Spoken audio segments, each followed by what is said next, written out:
All right. Call this meeting to order. This is a regular meeting of the Belize Community Public Utility District. It is September 17th, 6 o'clock. Three directors are here. We're expecting Director Walker to be coming shortly, and Director Seidman will not be here tonight as far as we know. The next item on our agenda is community expression. We would entertain a short discussion of any items not on the agenda, but for which no action will be taken. Does anyone have community expression? Seeing none, we'll continue. Consider amending order of items in the agenda. Georgia, do you have any recommendations for? No, I think the order should be fine for what we got going. All right. Move on. Item 1, there are no items for public hearings, receipts, and notices. Item 2, update on Bolinas Post Office. Kent Katikian. Hi, Kent. Good evening, you all. Let's see. Well, just to kind of set the context, back on April 23rd, all parties, the lessor and the lessee, the owner of the building and the U.S. Post Office signed the lease. Very shortly after that, the architect told me and that he expected the physical work to be done within about 2 months, and the crew, in my view, worked really hard and diligently at getting it done and pretty much finished it in that period of time. At that time, or about a month after the lease was signed, an agent for the Postal Service told me that the anticipated opening of the office itself would be probably in August or September. The architect also said that as a general matter, the post office usually opens up after the flagpole goes up in a short time after the flagpole is installed, which is one of the last things that they were going to do. The flagpole went up a few weeks ago, and John Borg and I have met both together with Corinne, the postmistress, for Bolinas, over at Stinson. We met with her in Stinson, and separately we've questioned her from time to time about what's going on. In all the conversations that we've both had with her, she has been very clearly trying to evade our questions and not really provide very much information. She did a very good job of not providing us with very much information each time. At this point, we haven't been able to get, neither of us in the conversations we've had with her have been able to get a definitive opening date or even a statement that there is a planned opening date. We do know that they have been making progress in kind of the soft issues. In opening the post office, they've secured broadband for the post office. I went in a few weeks ago and was kind of snooping around, and there was at least one table in the back in the work area, and it looked like a few other furnishings there. No chairs.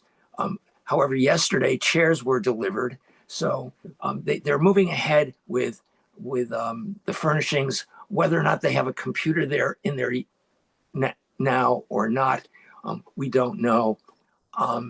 But I think it's probably not unusual with the Postal Service that furnishings and equipment wouldn't be coming in all in one coordinated delivery, that they come in seriatim, and that is what's happening. The good news is that's happening.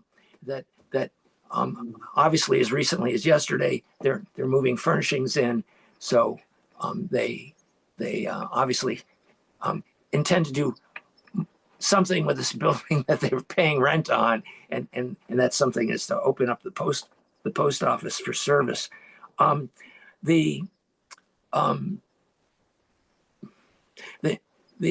our old postmaster, Roosevelt Sargent, Roosevelt is at this time he's the postmaster for Stinson, but he's also been elevated to the position of manager of retail and delivery operations for District 1, which is the district we're in. So basically, he's responsible for policy related and operations, policy and actual operations for all of the post offices in his district, which would be ours. That was not interpreted by either John or I as good news. When we were working on this lease, we completely avoided doing anything with the local district or even the regional district. We went kind of over them or beyond them in order to get the lease done. So we don't have a very positive view of it. It's not, to us, it doesn't seem like a happy circumstance that he is he's still engaged with our facility.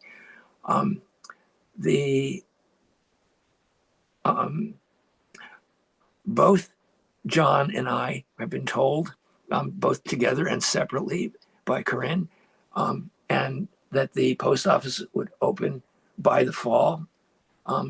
We're now in the fall. Obviously, it's not open yet. Yesterday, or a few days ago, John was told that she's now saying to him, well, no, I said that it would open in the fall, and that means by the winter. So that I really have nothing more to say.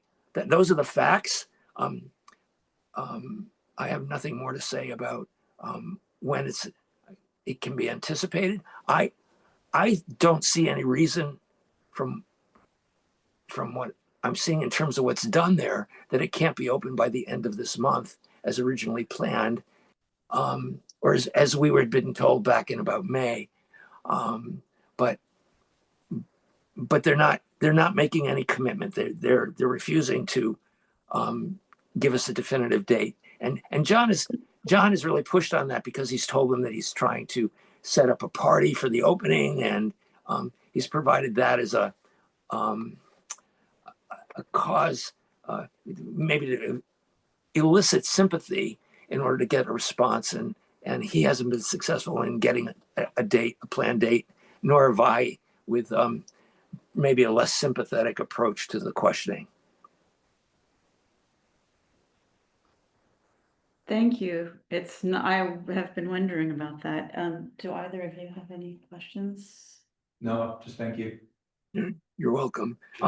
One thing I would like to say is that bringing the post office back was a team effort, and Tom Redberg and John worked very hard on making it happen, and they should that their roles were very important. It wouldn't have happened had they not been involved. It was really a team effort in making it happen. That's it. Okay. All right. Yeah, Kevin, and then any members of the audience. Thanks for the update, Kent. Just want to share that I was in the post office today in Stinson to pick up my mail, and I was handed a letter saying that the Bolinas post office will be opening imminently. They didn't give a date. And the letter also requested that Bolinas residents pick up their mail every day until the post office opens in Bolinas, because they have an overwhelming amount of mail that they don't want to have to schlep over in box trucks. So that was the request from the post office. So I just want to share that.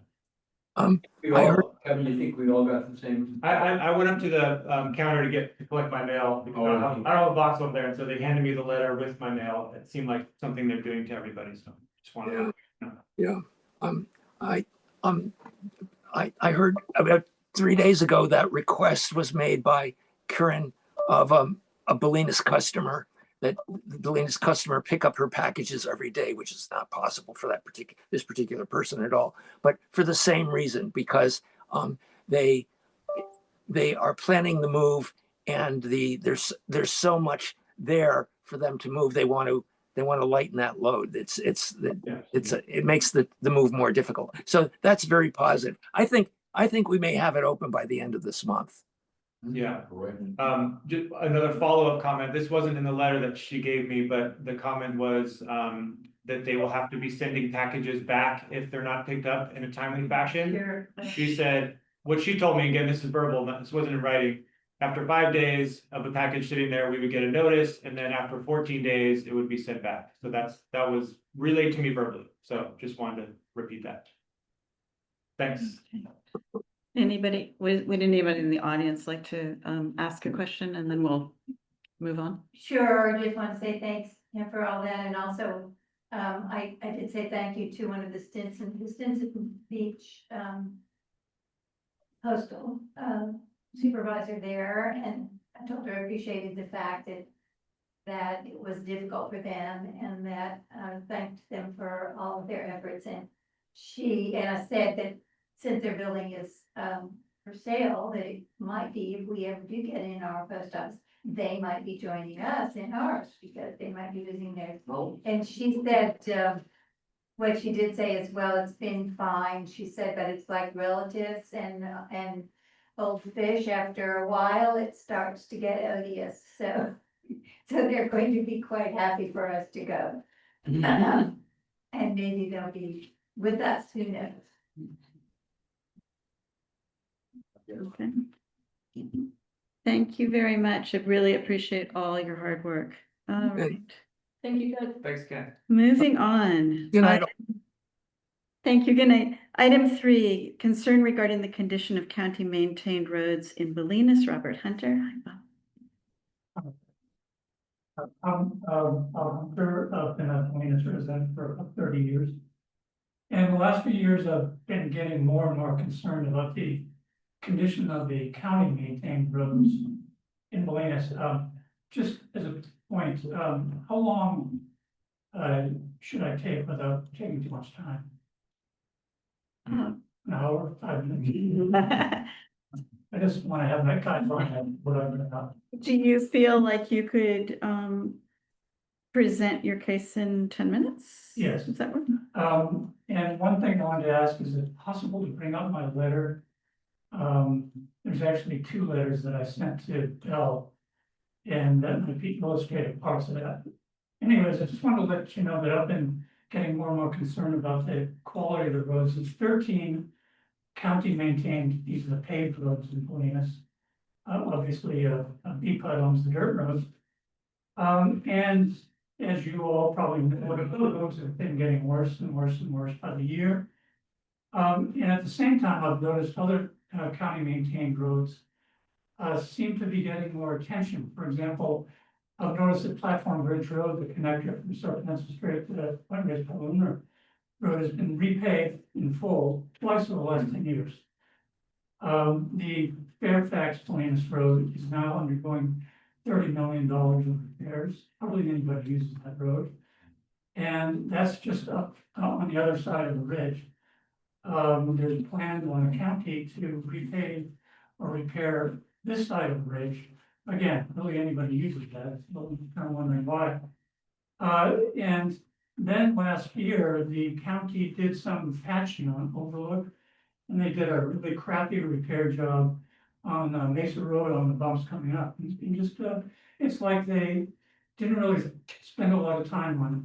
And sorry, Bob, just to interrupt you, is this the letter or do you want the other one? I'm assuming you get the other one. If you could open up, let's see, it's. I think it's letter to county officials. The one above that, Thank and there's one I sent today, that's possible. So anyways, and then recently I just noticed that Platform Bridge is getting another overhaul. There was a 2 weeks worth of patching there a couple weeks ago, so I'm scratching my head saying, what is the priority system for the county's approach to repaving and repairing roads in the unincorporated areas?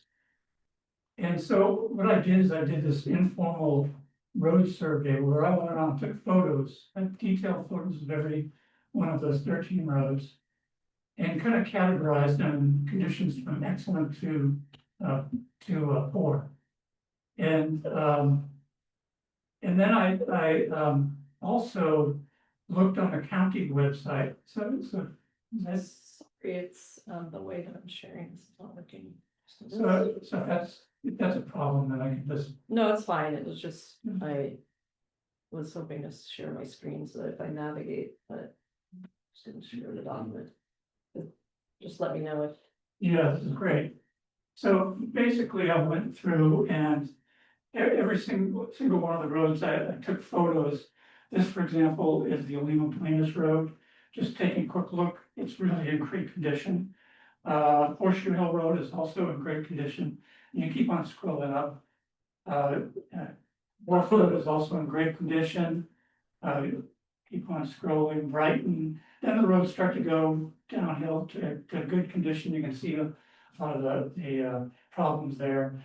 Altura, this is one of the real problems I see. If you scroll up, you can see this is a one-way road. This is the only road that services the Little Mesa. And you can see these things like trenches, open trenches, cracking that in a real rain, it could, the whole hillside could go.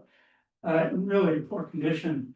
And that's a chokehold, meaning that if this road fails, people are gonna be stuck up there.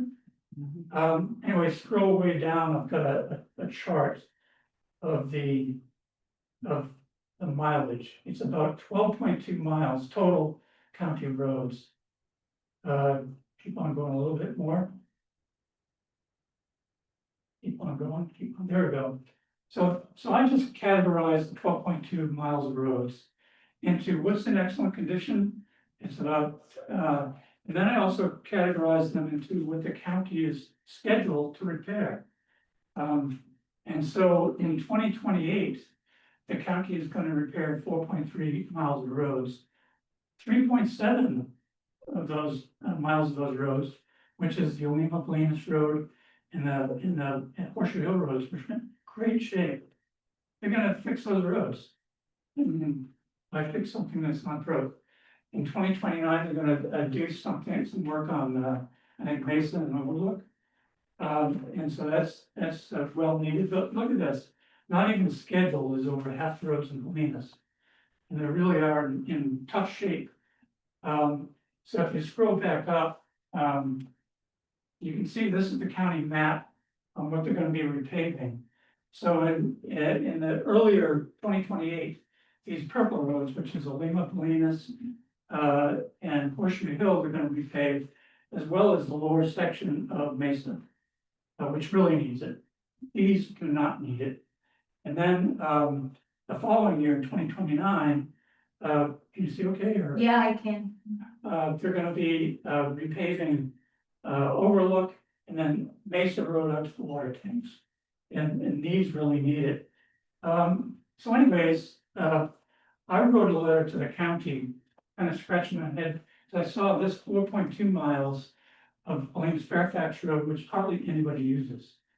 I said, why are they spending a whole bunch of money on that?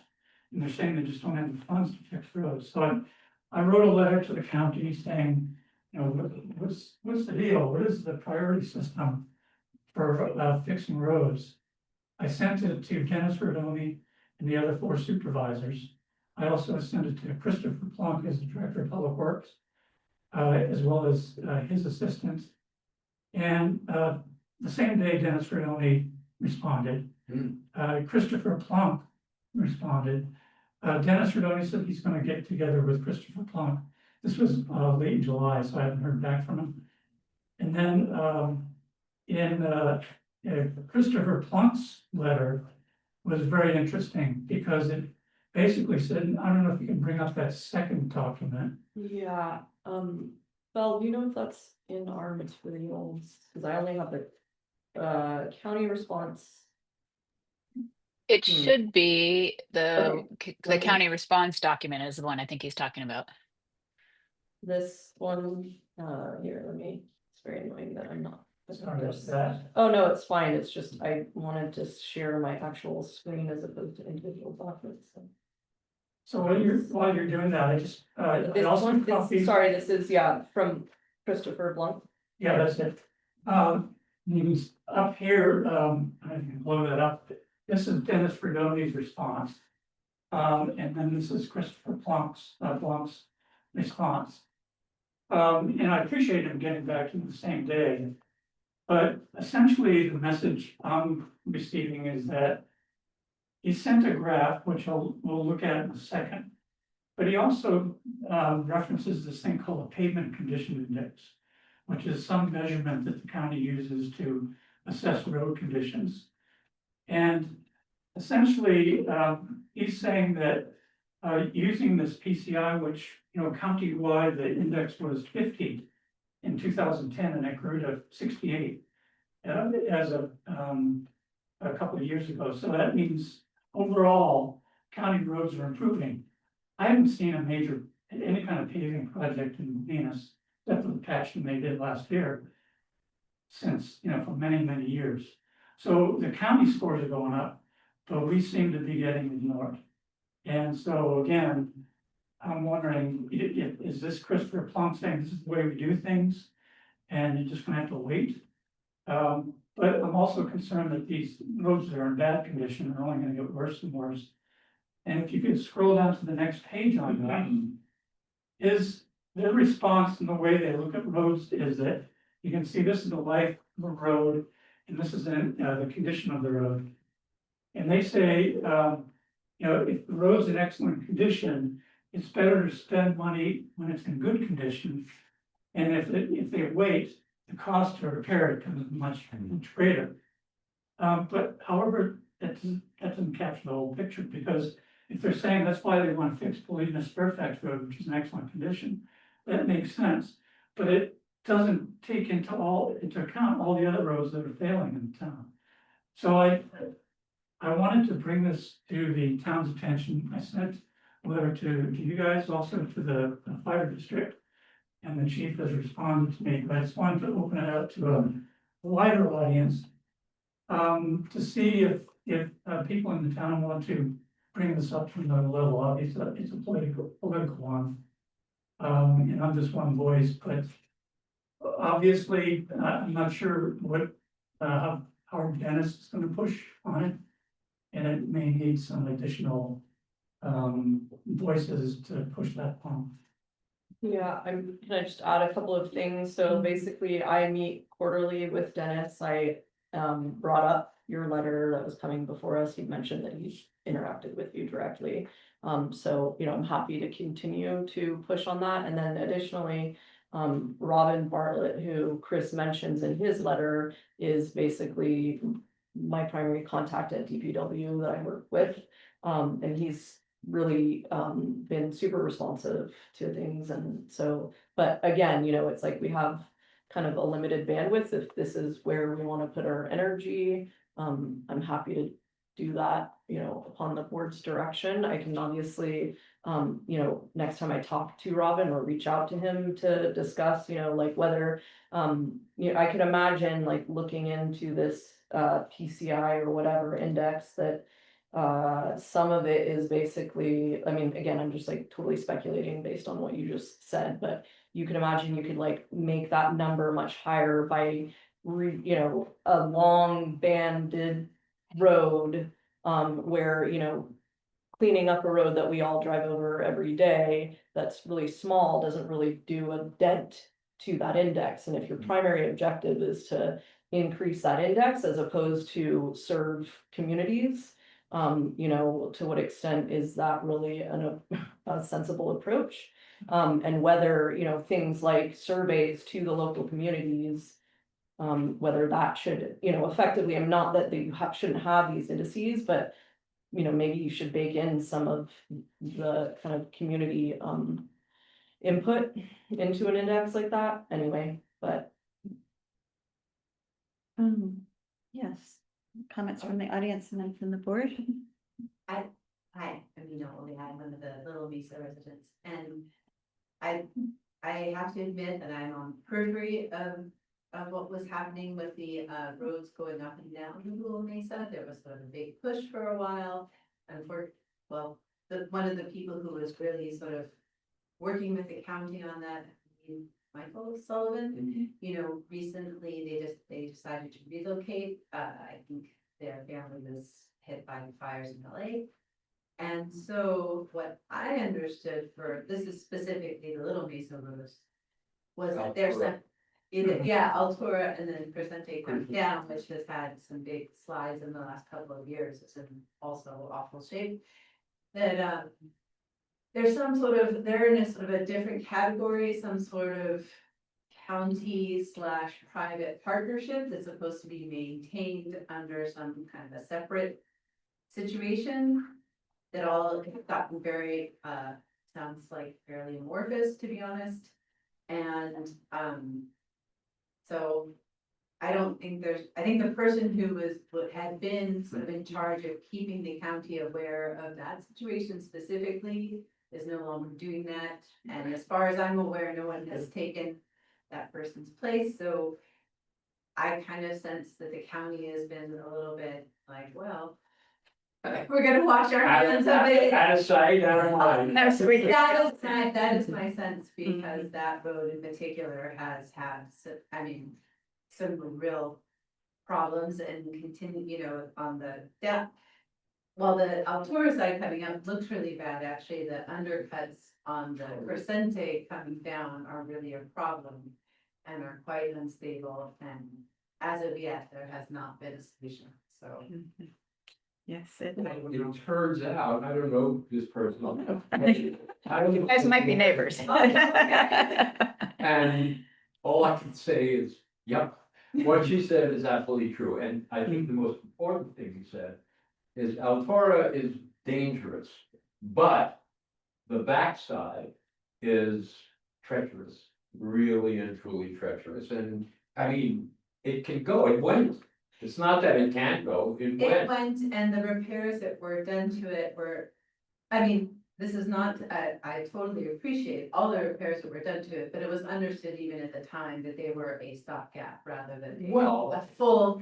But thank goodness they were there. That's what I'm saying, they're not a fully engineered Oh, yeah. solution, that's all I'm saying. Hey, should we know each other? You do now.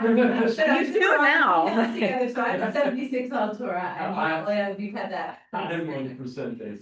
Okay, yeah. Sorry. No, that's lovely. We believe in neighbors. Anybody else in the audience? Jenny, did you have something to say? Curious, in your conversation about the road, did anybody bring up how much work they're doing on the Y? Because that's huge amount of work, and I thought that they might just say, well, gosh, we're really putting a lot of money into the bridge and. Well, I assume that's Caltrans. That's Yeah, that's. And not county money, so totally different entity and power money. Right. But Bolinas Fairfax Road is county. And they're spending, I think they have some federal funds on that, but again, they're spending. Was it $5 million a mile on that? And that's like a class A road, which that road is not. And they're saying that they're repairing that because it's an evacuation route. And a couple of other reasons, but it's not really that well traveled. And so, I mean, Altura, Crescente are evacuation routes too, you know. No, There are people with it. Yeah, sure. And, you know, and certainly the Bolinas Fairfax Road on this side of the ridge is not an evacuation road, because if you come out of Fairfax, you can always take the ridge road across. So it's just confusing, and it just sounds like decisions are being made without light of day, and I think your approach to be able to, you know, have them accept other kinds of input in their decision making is very helpful. Board members, would you like to? comment? Sure. I imagine you would. Sure. I'm also a Little Mesa resident, and yes, that is a private road, so the Little Mesa roads are privately maintained. So you can probably take those off the report, because the county doesn't maintain those, any of the Little Mesa roads. Unfortunately, I wish they did, we've asked them to, but they won't do it. But I really appreciate all the research you've done, and the advocacy and reaching out to the county. I think it's really powerful and thorough, and I really appreciate it. I had a couple more thoughts for you. possibly, yeah, stressing the emergency egress nature. I sort of wonder if that's why the county is putting money into those roads, Horseshoe Hill and Aluma Balloons, because they are such critical access points. So, by their logic, maintaining roads in good condition is cheaper than letting them go, too far down the line. So I can sort of appreciate their perspective on those roads because they are critical access roads. I would also note Wharf Road, you mentioned is in excellent condition, but if you go around the corner on Wharf all the way down to the end, that road is in terrible condition. In fact, the county, I believe, has been trying to do a repair, major repair down towards the beach. So that's definitely on their radar, but it's, they've sort of started and then stopped and then maybe they're starting again, so that's already on their Yeah, and radar. I think I would put that in another category besides like, these are kind of more routine paving that we're talking, I mean, I think what you were bringing up is, but that's obviously a bigger- seawall and all kinds of complexity. Yep. And then I wonder if some numbers would help support your request. For example, I'm thinking about Mesa Road going out towards Bass Lake and Point Reyes, Seashore. Maybe the county has these numbers already, but maybe you need to show them to DPW and say, hey, this is a little country road, but look how many thousands of people use it on a busy summer month, or something like that. So you might be able to use some data to push your cause a little bit too. I don't have those numbers. I don't think DPW tracks that, but I think Will Bartlett may have been looking into that at one point with numbers is in terms of mileage. No, in terms of users, how many cars to travel the roads. Yeah, I It's like think national I'm set park. up to do a survey like Yeah, that. there was somebody in town that was doing that sort of thing. He was working to advocate for more county resources into our town because of that reason. We're a small town population wise, but we balloon on busy weekends and summer months, et cetera. So I can put you in touch with this person if maybe they have some data for you Sure. to help you. Yeah, and the thing that struck me is just thinking, stepping back from it, is that there's about 1,000 houses in Williams. And I just ballpark that probably the average property tax on houses alone are probably around $10,000 a year. So that's $10 million that town of Bolinas is sending to the county in terms of property taxes. I doubt very much that we're seeing much return on that, maybe to the schools, maybe some other, but it's like we're throwing an awful lot of money towards the county. We'd like to get some of that back in terms of fixing some of these roads that are in bad shape. Thank you. Thank you. Board, how do we want to ask Georgia to coordinate with Dennis Rodoni, or, what's your thought about that? We do have limited bandwidth, and this is definitely in the public interest for sure. To me, it sounds like the fire department would really be a place that would have a lot of push because they're the ones who are in charge of public safety in a different way than we might be, but. Have you heard from the fire department? Yes, the chief sent me a couple of emails after I sent that letter out. I copied him. But I'd probably like to go to one of their meetings as well and have the same kind of discussion. Do you know if DPW has public meetings where they talk about this sort of thing, or is it all done kind of by the staff? I don't know. And that might be one thing to attend a meeting and bring that issue up, even a supervisor's meeting. Because I think it would be healthy for all the supervisors to do that, because they might in their own districts have their own issues with how priorities are set. So, I've been out of action for a couple of months, so, as I get back into it, get more involved in trying to push this along. Thank you. I Yeah. think it's a really great study and letter and appreciate it. I wish I could do this for our pipe infrastructure. I think it's great, and I think that the fire department doesn't, where my head went to, like, I think we should maybe write a joint letter to Rodoni. I know that in the past I've talked with Dennis about the number of users that the National Park Point Reyes gets, and we have that road going there. So there's an important part of it, and that road is in bad shape. And then there's egress, like we've had trees fall and block the road for more than a day, and Terrace and Mesa are only way off the Mesa. So I think if those roads need some attention as well. I think that your numbers and the way that you've approached this would be kind of, it's already like ready to go in a lot of ways. So I appreciate that, but I know that we're busy, but I feel like it could be a really simple letter that we pair up with the fire department and kind of light a little bit of fire, because it is very So to difficult. speak. Yeah. Yeah. Well, if there's anything I can do to help with that, so, you know. Thank you. Okay. That sound good, Georgia? Yeah, I mean, I think what would, I would suggest is I can have an informal conversation with Robin and just pick his brain in terms of like, what is the best way to advocate for these kinds of things? Based on that, then I think, you know, suggesting that, we kind of repackage your letter and it's coming from us and the fire district. Just so like you're saying, it's not coming from one lone voice, but from us as, you know, effectively public agencies. But, and if there's anything that Robin says, like, okay, you know, put this data in there, yes, it would be really helpful to have, you know, data on how many people you know, use the park or whatever. Yeah. That we can put in there to bolster the idea that, you know, resources should be, expended here. I will say also, when Bolinas Fairfax Road gets paved, it's gonna be wonderful to cycle on. It's, Yeah. all Are right. they gonna make the fight? That would They're be, gonna put a toll in bicycle. yeah, right. Okay, Jenny, and then we're gonna Also, move the on. School and their buses, they don't go up the Little Mesa, but they do that loop through and that's a That's true. important School for buses use a the lot of these school roads. Yeah. children. Mhm.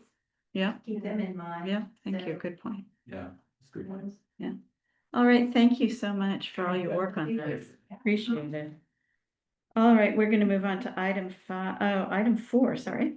Determination of board meeting minutes format, and we have a variety of examples in our binders. Yeah. So obviously this has come up at a couple of meetings running, so I mentioned last time that we bring this back and just kind of, I mean, I guess what I would say is, as you can see here, we're actually making a recommendation, but I wanted to kind of, bring some perspective as to why we're making that recommendation. So the first is, obviously, we have, Jennifer's very extensive and beautiful, minutes. But as we said, before, she would spend a lot of time on this and we're just not, we don't have the bandwidth to spend that much time on them. And then we have basically the otter generated, which, you know, brings some hilarity in terms of typos. This is our like automated notes, where effectively we feed the Zoom audio into this and it spits out the kind of meeting notes here that are organized. But it's, you know, not, it's kind of, I would say, in complementary to more traditional minutes is sort of how I would see it. It's nice because it's searchable text that you can just like, oh, if, you know, I'm wondering, so I'd say having this resource that's like appending the minutes would be, you know, useful. The next thing is the Board of Supervisor County of Marin minutes, and I'll just loop kind of consider that with the Bolinas Stinson Unified School District. Effectively, I think what you would notice, and I mean, I was on the board when this transition kind of happened, but since, you know, COVID and meetings went online, effectively, a lot of agencies that are all spread thin kind of went towards extensive minutes to, hey, that's sort of a vestige of an older time and you can see all of the actual meeting in, you know, a recorded meeting. And so really what it is, you know, these very sparse notes with timestamps. And here is the audio that the video that accompanies that. And so I'd say, you know, right now, yeah, we would basically be following these other public agencies and what they're doing. I think that, you know, to the discussion point last time, I think it's almost better for us to really verge on recording, votes and really keeping it pared down, because if you start to report some level of detail, it becomes very discretionary. And then it feels like you have omissions because, well, why did you report on this and not on this? So I would kind of almost push us to go, I mean, I know that there was differing views on the board as to how to approach this. But I would really push us to adopt something similar to what Marin County is doing for their Board of Supervisor meetings and what the school is doing here. Anyway, so that's kind of my suggestion. I have a question. You're speaking about timestamps. Are the underlined things here actually clickable in the county minutes? Yeah, I think they are. I'm not Those seeing more- where the those more- timestamps are. Those are more supporting documents, I think. That's what I thought. So where are the timestamps? I don't think they do timestamp. They've mentioned like where sometimes in the agenda, the item comes up, but I don't think it's recorded so that you can. Right, and I'm not seeing them in the school minutes either, so I'm not quite clear Oh, about. what you're sorry, talking I meant sort of our approach, which is basically the sparse notes, and we've been doing timestamps. Yeah. about. To direct, Taking something like the school board minutes and adding timestamps. yes, Okay. yeah. Thank you for the clarification. Board members, would you like to chime in on this? Yeah, I was wondering, how much time do you save? Well, I didn't realize how raw the Otter transcript is and how much editing needs to go on. I thought it was more like you were doing some light editing to clean them up, but so I was sort of surprised to read, look at the transcript and see how raw it is.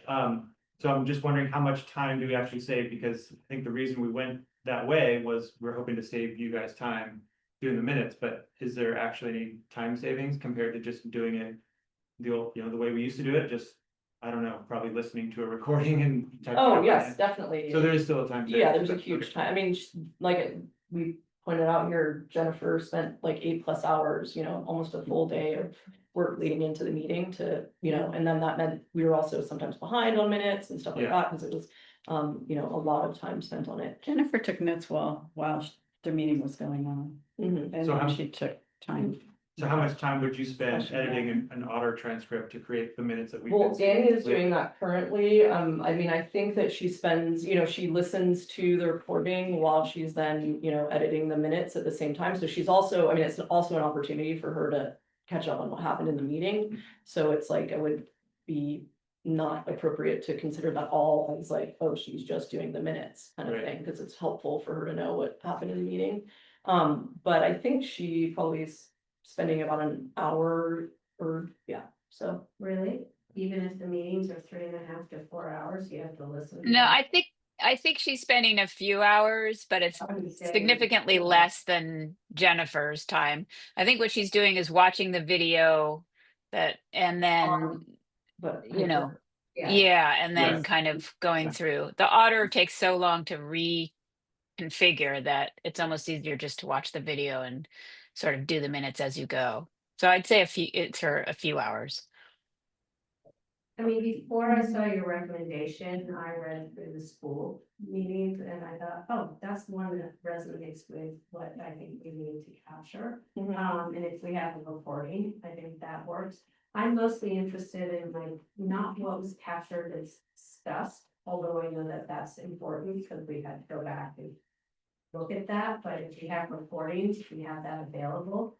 I'm mostly interested in action items, and I'm wondering, is there a way to format or ask AI to format? I'd like to see what was like agreed action and then who it's by and when it was agreed to be. So it's kind of like 3 columns. Can you do that with AI? Can The you- person responsible and then. the Yeah, con- edit. and Oh, like you by- have this by. Uh-huh. I mean, I'm not sure I've seen that. I don't think that Otter would easily do that. I mean, obviously we could do it. But I don't know. And you don't have to answer it right now, but that's Something to kind think of what about. I was thinking, but I also agree that it's strip formats the best of the options that you provide. Okay. Anyone else? Yeah, I tend to like the school and the board of supervisors example where it's just a breakdown of the action items and the votes and like a summary of the item, and I wish that it would be, the minutes would be the exact format as the agenda. That's really what the schools is like, if you look Yeah. at their agenda now. I mean, and it was a big overhaul. I mean, I think that they're actually relying on something that's provided to school districts, so I'm not sure how much. How easy, like if that's a format that we can use readily, but I think the timestamp would be great for the video, and I'm not sure that we need to write out the conversation that happened, if we can just easily find the link or the files. So yeah, that would be my preference. I also wish we would get the minutes sooner after our meetings than a month. Okay. So that we could really remember what happened and make sure that it was accurate. yeah, we generally, I mean, she usually prepares them well in advance. We just kind of, Yeah, I mean, depending on sometimes what's it's going like a on. couple months later that we get the minutes and to go back. It's gotten better. It has gotten better, Yeah. yeah, I begin to Yeah, complain. Kevin? yeah, I'm in favor of streamlining. I agree that having the YouTube link and the timestamps is very helpful and critical, I'd say, if we're gonna shrink the minutes down. I wonder if we need to be backing up secondarily to YouTube, if there's any way we could have backup to these meetings. YouTube may not be around forever. We're sort of relying on them to be our, we probably have whole boxes full of cassette tapes with our old recordings, but now we don't do that, which is fine, but we should probably have some redundancies. There we go. Okay, yeah, we can talk to our IT about the best way to do that. Cool. Thank you. So it sounds like there's a consensus. I personally like the old style, but I'm, ancient. I would say absolutely, I want to see timestamps and redundancy. Those were both things that immediately occurred to me. What I would propose is maybe you can try moving over to this format. Iterate a little bit and then, do it for a couple months, see how it goes.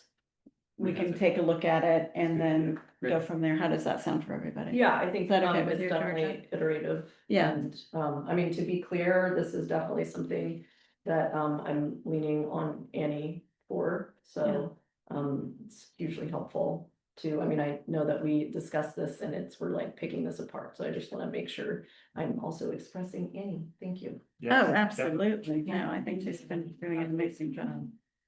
All right, do you feel clear about? Yeah, I mean, Next steps. I just, to make sure I'm understanding, I think what I'm gonna suggest is basically, really leaning on our existing agenda format, merging that with something similar to what the school is doing, so we're just like capturing votes, putting timestamps, into that format.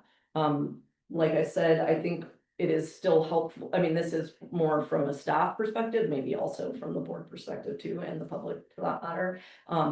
It is nice to have the text, the real transcript there because it's searchable text. Yeah. So it just means that if, essentially sometimes what we're trying to do is, hey, when was this discussed? If those notes become too sparse, it's nice to have that thing there, even if it's not super legible to actually go through, but just to do a quick text search that, directs you to a particular part of the meeting. I think I that's think it's the- helpful. a So piece is of that the a link? backup. Yes. Yeah. That's the link that you would include. Yeah, I mean, I'm envisioning that you have the clean notes Yeah. and then you, similar to what you have in terms of, a link to the video that is Yeah. accompanying this meeting. You have a link to the, more I think it's a great idea. exhaustive, Yeah. transcript. Yeah, that's We a have great had idea. past board members who've gone into. Yeah. Minutes. Absolutely. Yeah, sometimes you need to. Yeah, it's Yeah. been important Big ones. sometimes, and it's nice to have it be as easy as possible. Yes, and not have to like screen through a 3-hour meeting. Not have to listen, to all the old cassettes. Thank you very much for the time that you put into this. Yeah, and thank Annie. Yes, absolutely. If you need It's an not easy to. Yeah, do you need a vote or can? I think I just put it on there for action in case, but I think a directive, I mean, I understand, so I don't think you guys need to take a phone. Okay. Thank you. It's, Yes, of course, it's not ironic, but I remember hearing on school board saying, I wish you guys would follow the B5 minutes. course, that was when Jennifer would do the, because if you missed a meeting, you could really get not a whole, not whole dialogue, but get who did what, and at school meetings, they used to be just so short following them. Yeah, this happened, and but I don't know whether that bothered you now, but now, being in the public, of course, you know, you don't get the minutes until they've been accepted, so they're always gonna be a month behind. So, it is, though, very important, what you brought up is really important, when you have to go back, and that has happened a lot in people meetings, going back, and it has been really helpful to have several of the minutes brought up before the items, so that you can really see what happened, and who said what, and things like that. Right. So I hate to get too stripped down, I get it, totally what you're saying about time, but what Jennifer did was classy, and it was really helpful. And you don't need to go that far, but it really is good to kind of flesh a little bit. So I hate to see it get too stripped down, because it's good to get that information. I think it would be interesting to see if we have the recorded text written out in a searchable form. I think that, I agree with you, I valued the old meeting minute style, but I think that we can have that level of detail with the transcript of the recording, basically, and I think that if it's searchable, that will probably be good enough, I think. Yeah, exactly. We have to move into the 21st century, Jenny, you and I. I know, kicking and screaming, friend.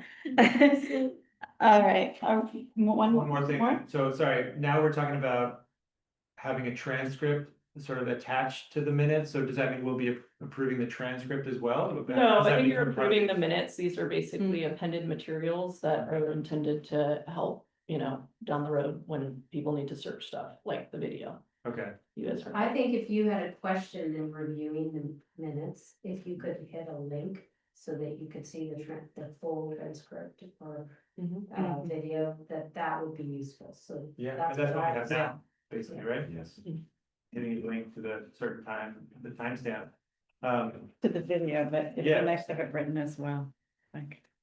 I don't know, I've tried to search for things through the minutes on the BPUD site and I find it to be a little cumbersome, maybe I'm not searching the right place, so I've never been successful and like I was looking for LWUP stuff, so I searched LWUP on the BPUD site and it's not like it gives me, oh, here are all the LWUP, you know, it's a little bit more cumbersome than that, so I think as long as we have, like Andrew was saying, you know, have the agenda basically be the skeleton of the minutes so that we still have the titles, so if we want to look back to when we discussed the determination of the board meeting minutes format, we can look up board meeting minutes format and then hopefully today's minutes will pop up anyway. Yeah, Does I that mean, make that's sense? what I'm envisioning, obviously, you know, it then takes like a past tense form, this is what we did. It's all organized within this existing scaffold. At the very top, you basically have the link to the meeting. The individual items are time stamped out here. And you are essentially get a link at the top, both to the video and to the transcript if, you know, you're searching something, not able to find it in the normal format, and you're like, hey, I wanted to like look in this meeting and see when we discussed whatever. Right. Okay. It also is a good backup for the, Yeah. if the that's- video is not clear, if the audio is not clear Mhm, on the recording, mhm. having the transcript might be. All right, let's move on to revision of board meeting schedule for fiscal year 25-26. Is that okay? Are you ready to move on? I'm so sorry. I am I was like. just gonna say, I think we're gonna I have the best, apologize. we're gonna have the best minutes in town, so. Yeah, It's gonna be thank great. you. I'm sorry. Okay, item 5. Please proceed, Yeah. Madam President. Oh, So- excuse me. Just bringing up that you know, we said we were gonna do this at the beginning of the year, and now it's a couple of months in. But just bringing forward our meeting schedule for this fiscal year, all of the little kind of pink toned dates are our meetings, just to let you know. We had actually requested, so I think maybe Kevin or somebody had requested that the December meeting move up. And then actually it kind of makes sense for the November meeting to move up too, because they are abutting against Thanksgiving and then the winter holiday. So, and then when we reached out to the fire district to find out if the room was available, it turns out they moved their meeting up. So it's actually works much better, because basically otherwise we, like, the BPUD and the fire district would be wanting to have their meeting on the same Wednesday. So those are the only two, but I kind of wanted to bring it to, if you guys have suggestions for other meetings, to move, we can, you know. I think I brought this up at the last one at the October Mhm. meeting, right? So, and anyway, we're looking at a format that I'm not quite understanding. It's the Bolinas Stinson News. Oh, we're just We basically. just use the calendar, look at the little purple squares. Sorry, we just basically, when we talked about this before, we said, you know, people have children, some people work at the school, so we were basically, hey, if there's, you know, something going on at the school that is informing our calendar, we essentially are just like piggybacking on that here to see where the winter holiday and all of that. But, you know, so that's basically, you know, ignore most of all of this, just focus in on the little pink that is highlighted, you know, starting in October, so it's October 15, November 12, December 10.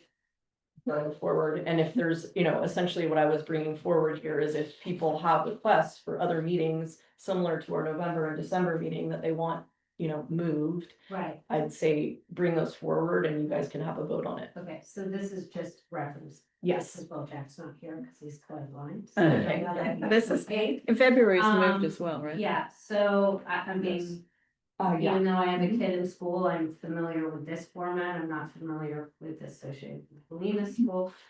So I didn't love that, let me say that, but, October 15th, yeah, I won't be here, so I think I made a pitch if we could move that, but. You wanna move it up or down? To the 8th or the 22nd? I will be out of town until the 21st, so I could just make the 22nd. But then that puts us 3 weeks to our next meeting, I guess. yeah, I mean, to be clear, Thurston, I was, recognize that you said that, I was just basically saying like, okay, this is when our date is. This is an opportunity for us to do exactly what you did. Okay, I think what I was suggesting to you and just our back and forth is if you moved it to the 8th, because we're moving November up, we still have like a good staggering between Yeah. meetings, and so that's what I'm okay. suggesting. Obviously, that moves us a little closer to Don't now. move it to but- the 8th for me because I can't make. Okay, Why are we moving November? it was essentially, I mean, because of I think the Thanksgiving is essentially the meeting of the 27th, is that, not meeting, the. Well, the week of the 17th looks like it's a holiday or something's going on at the It's school. parent teacher conferences, it's just Oh, the okay. school. But we don't. but as it turns out, really what happened is once we engaged the fire district Right. with this. Yeah.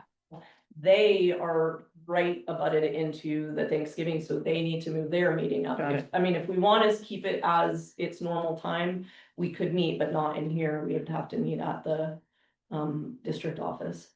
For the 19th, you mean? Yeah, exactly, Okay. because they're moving theirs to avoid Thanksgiving week. Okay. I'm fine with the 19th. I prefer to generally be on the third Wednesday consistently, but And just move it to the office.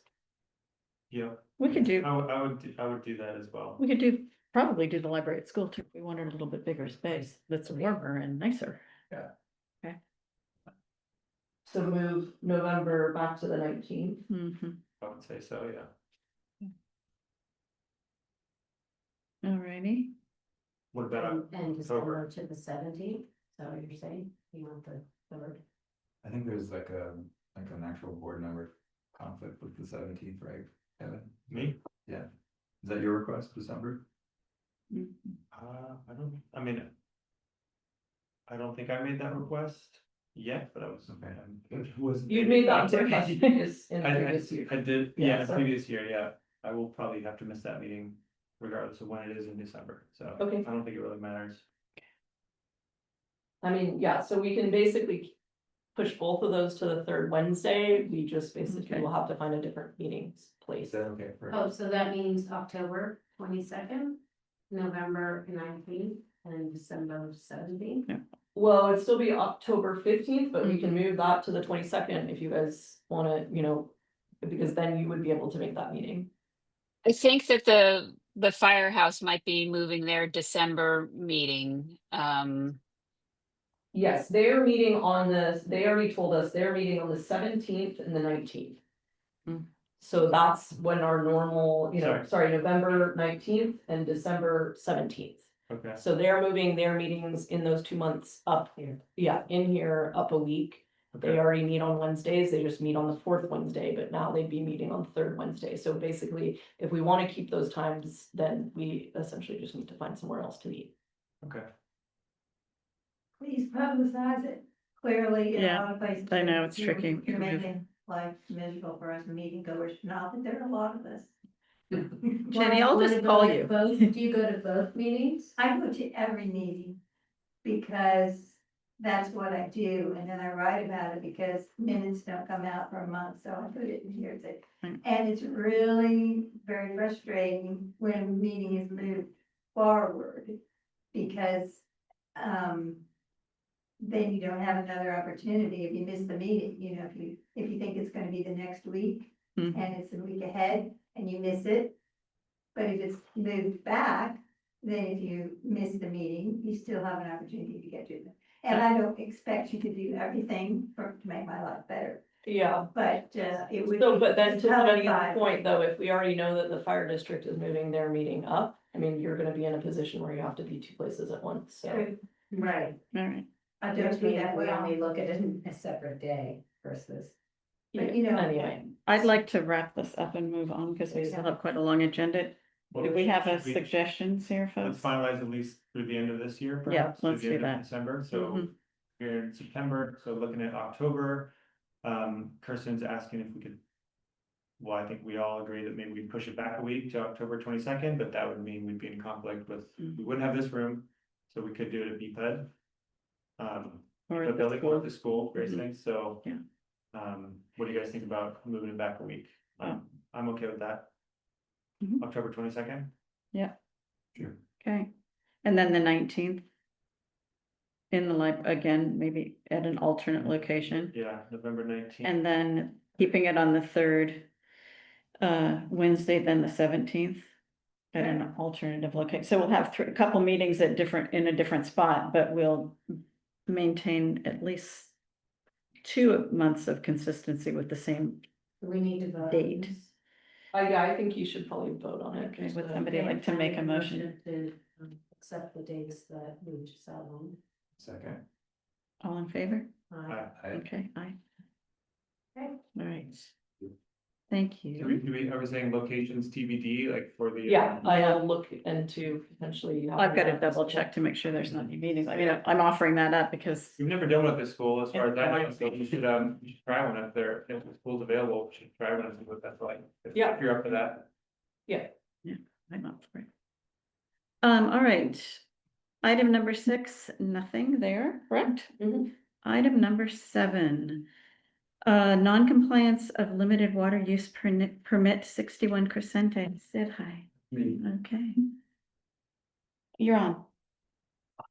I'm on, I've been thinking about being on for, since I got the the notice that we were overusing water. And it's happened before on our property. And I would add for anybody who knows or doesn't know, that we, Nancy and I, have been residents of Bowling for, counted it up, 37 years.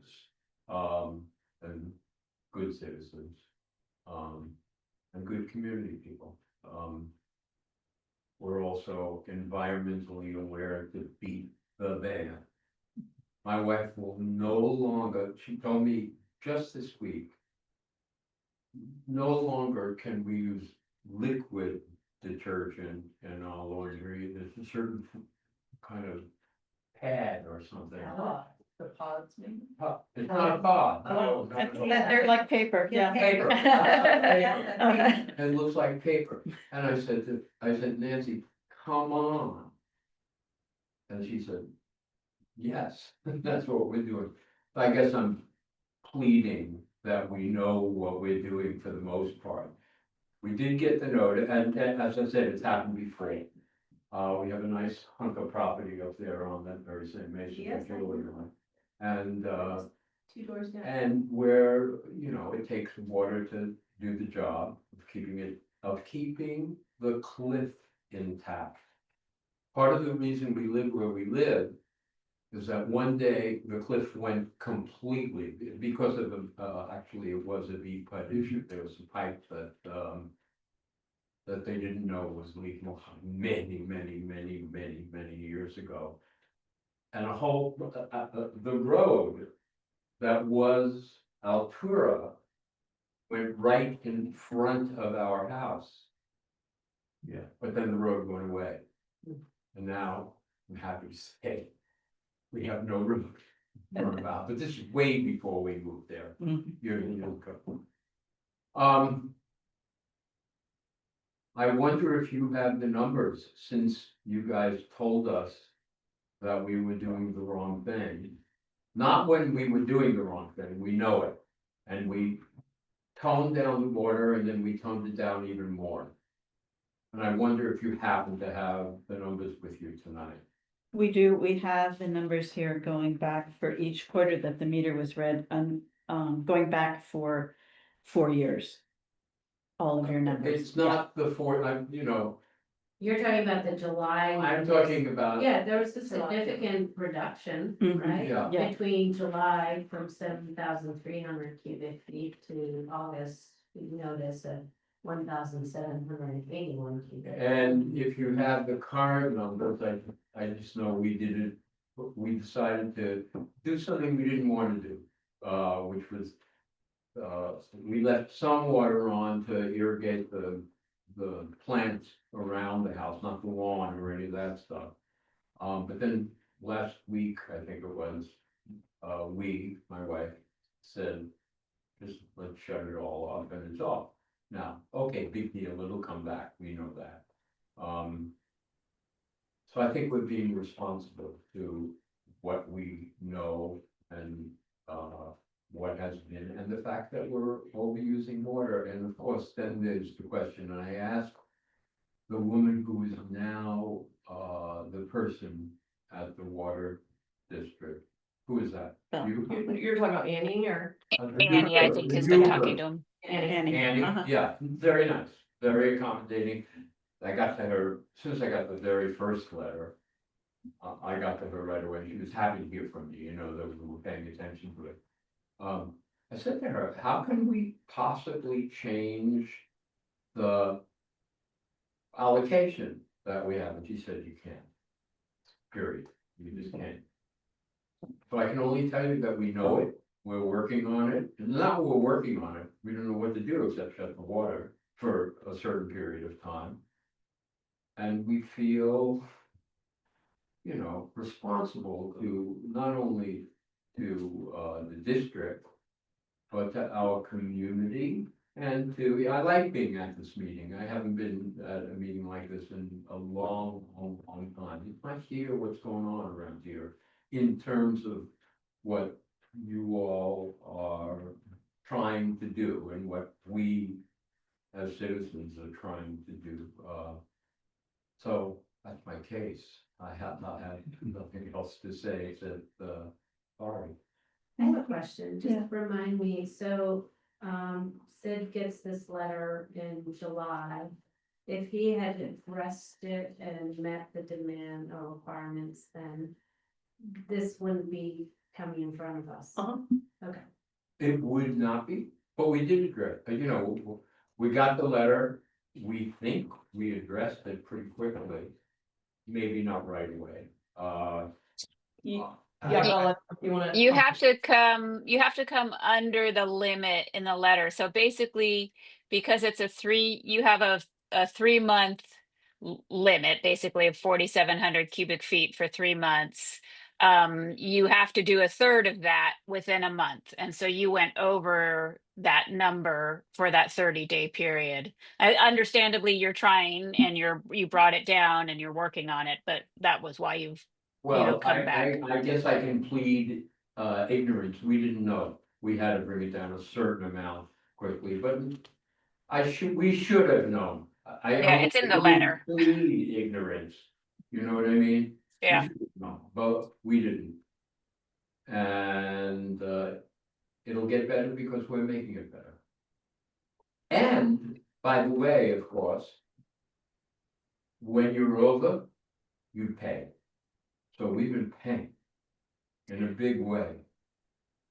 Yeah, I mean, and sorry, just to clarify, I mean, you pay not because you're over, just because you're paying for the water. So like if your limit There's no was higher, fine. there's no fine for you going over. It is not. No, that's just Isn't basic. there a There's a kind of tiered system, but that has nothing to do with, oh, that's tiered system is interplaying with your limit and basically, oh, if you're over, then you're gonna, be paying an additional amount. Okay, well, we, the consumer or the payer, Yes, look at it in a slightly different way. We're on the next tier, yes, that means we pay heavy. Yes. So I get it from your point of view, so to speak, or the water district point of view, and I get it also from my point of view. Well, it's the same as PG&E. I think if you're in a higher tier for electricity use, then you pay more Yeah. for that usage. So it's Mhm. a similar concept. But it We doesn't have have anything to do with. yeah, no, I mean, Karen? I just wanted to make sure that people understand that there's no fines. Right. Like what we're talking about is basically a implementation of policy Yeah. that tries to get Right. people back into Right, their allotment, where there's no fines or anything associated with. other than if you're here, Other than what? other than if you're here Oh, the tonight. special fine. No, yes. No, but that's, you know what? I'm happy here tonight, so don't worry, I don't feel like I'm fine. Other questions from board members? So what are you doing to reduce your usage other than throttling down? Right, but you were here like literally 2 years ago, almost to the day, right? And this isn't personal, we're neighbors, I like you, Sid, you're a nice guy. Like you too, Kevin. I'm not, there is like a public shaming aspect to this that I find very uncomfortable, so, but here we I are. can tell you, I can This is what answer we your got. question without you even fully asking the question. It's no, I'm gonna answer it, but before I answer it, I'm gonna say no excuse. I appreciate that. You ready? New landscapers, Mhm, I remember. no excuse, mhm. new landscapers. Within the last 2 years. Yeah, Okay, definitely. that's what I was assuming. Oh, that within the last year, year and a half. Yes, within the last few years. Yeah, because when we look at the amount of water that you've traditionally used, it's been quite reasonable with these few like really big bump ups. And it's like when we see that, we think somebody's irrigation system is leaking somewhere, that's like the first thing we think of. Well, that's what we But, thought yeah. also, of course, and, we had checked, and then the woman, not Annie, but the woman before her, Bell, yes. Mhm. I mean, she too was great and sent people out and, we looked and we tried to find the leak, but there was no leak. It was us using too much water. So 2 years ago, when we were talking about this the last time, the board recommended to you that you look into installing rainwater catchment tanks to Yes. sort of take some of the load off the BPUD system Yeah, and possibly a smart monitoring system you can check your water usage on your Yeah. phone, you can alert you if there's a leak, and I know that in this case it wasn't a leak, but looking through the minutes, which were very thorough, I read them coming into this meeting to see like, well, what did we decide? What happened last time? You said you look into those, so I'm just curious if you did look into them and if you've implemented any the sort of answer measures. is yes, on the green water, part of it. Catchment? And yes, and, we haven't done it yet, it's the only thing I can tell you, but we do, for what it's worth, we keep talking about it, and thanks for reminding me, I'd forgotten that 2 years ago. you guys said, please look into it. As I was leaving, it was probably at the very end of the meeting, I remember as I was leaving, that was the suggestion. Okay, So we just haven't done it yet, and will we do it? Who knows? What I do know is we're gonna keep our water consumption down. okay. I think, our neighbors that are developing their house right now, I think they're installing some underground water catchment tanks, so you don't have to look at them, if that's a consideration that you don't. look at the tanks. No, because we have the space Okay, for it. great. I mean, I Which personally, neighbors are? the Deans, the Oh, Deans. It was on their plans, at least when their plans came before us. Right. Personally, I like seeing water tanks around town. I think it shows that people care and that they're being conscious, so I like seeing when people have water tanks, so I'd like to see some, on your property. Okay, well, if that's all you need, I'm telling you, come to my house and you'll see now paper, soap. And all the other good stuff, but again, I'm not in any way trying to be funny or making excuses. We know we did it and we're gonna. One thing that I'd like to say we, but it might be just me, harps on regularly under these circumstances is there is a very inexpensive device that goes right after your water meter that tells you on your personal little telephone if your water use is going high. Mhm. And you just get an alert. It's called one variety is called a flume. It's called what? FLUME. And I don't know, I'm sure there's a couple of other companies that are making them, but that's just the one that I know about. It's easy to install. You don't need to have advanced plumbing degrees, and people, for instance, if they've got a leaking toilet, or if they've got a leaking some piece of their landscaping watering is leaking, you can see on your phone that all of a sudden your water meter is really it's ticking all- over. Is that what it's about? It just tells you how much, what the water that's going through that meter. I mean, What even it's looking I mean, I have one that's even fancier than the flume that our insurer made us install, home insurer, that basically not only does it detect those leaks, but it automatically shuts off. But the other thing that those are really geared toward is behavioral management. So they tell you, you can set and say, I mean, you could even program in what your LWAP is and say, okay, that is, basically I want to stay below this use, and you then see where you are related to your goals. And you can even, if you get the fancier version, which does cost more and requires plumbing, you can essentially, especially if it's something where you've delegated, hey, please take care of my garden, and you're not so involved in it, it can just essentially turn off So you're talking after. about isolating the garden versus the house versus. Well, it has, I mean, the one that I use, I'm sure the Flume is similar, but it basically has smart technology that can tell, like, okay, this is a toilet flushing, this is a bath Yeah. running, this is blah, blah, blah. And what you can do is basically set your family water usage goal. Okay, we're gonna use less than 300 gallons a day, and not that it's gonna, bonk you on the head if you take too long with the shower, but you then can see that and basically modify your behavior accordingly. What do I you mean- see it on your phone? Yeah, And presumably you could have a gardener yes, or a housekeeper be on yes, a homeowner who yes. would be notified that. I mean, I would, this is for another discussion, but basically it's incredibly helpful for somebody that has a second home here. Yeah. Because, for us, I mean, we live there, but you occasionally run a hose in the yard and then forget about it.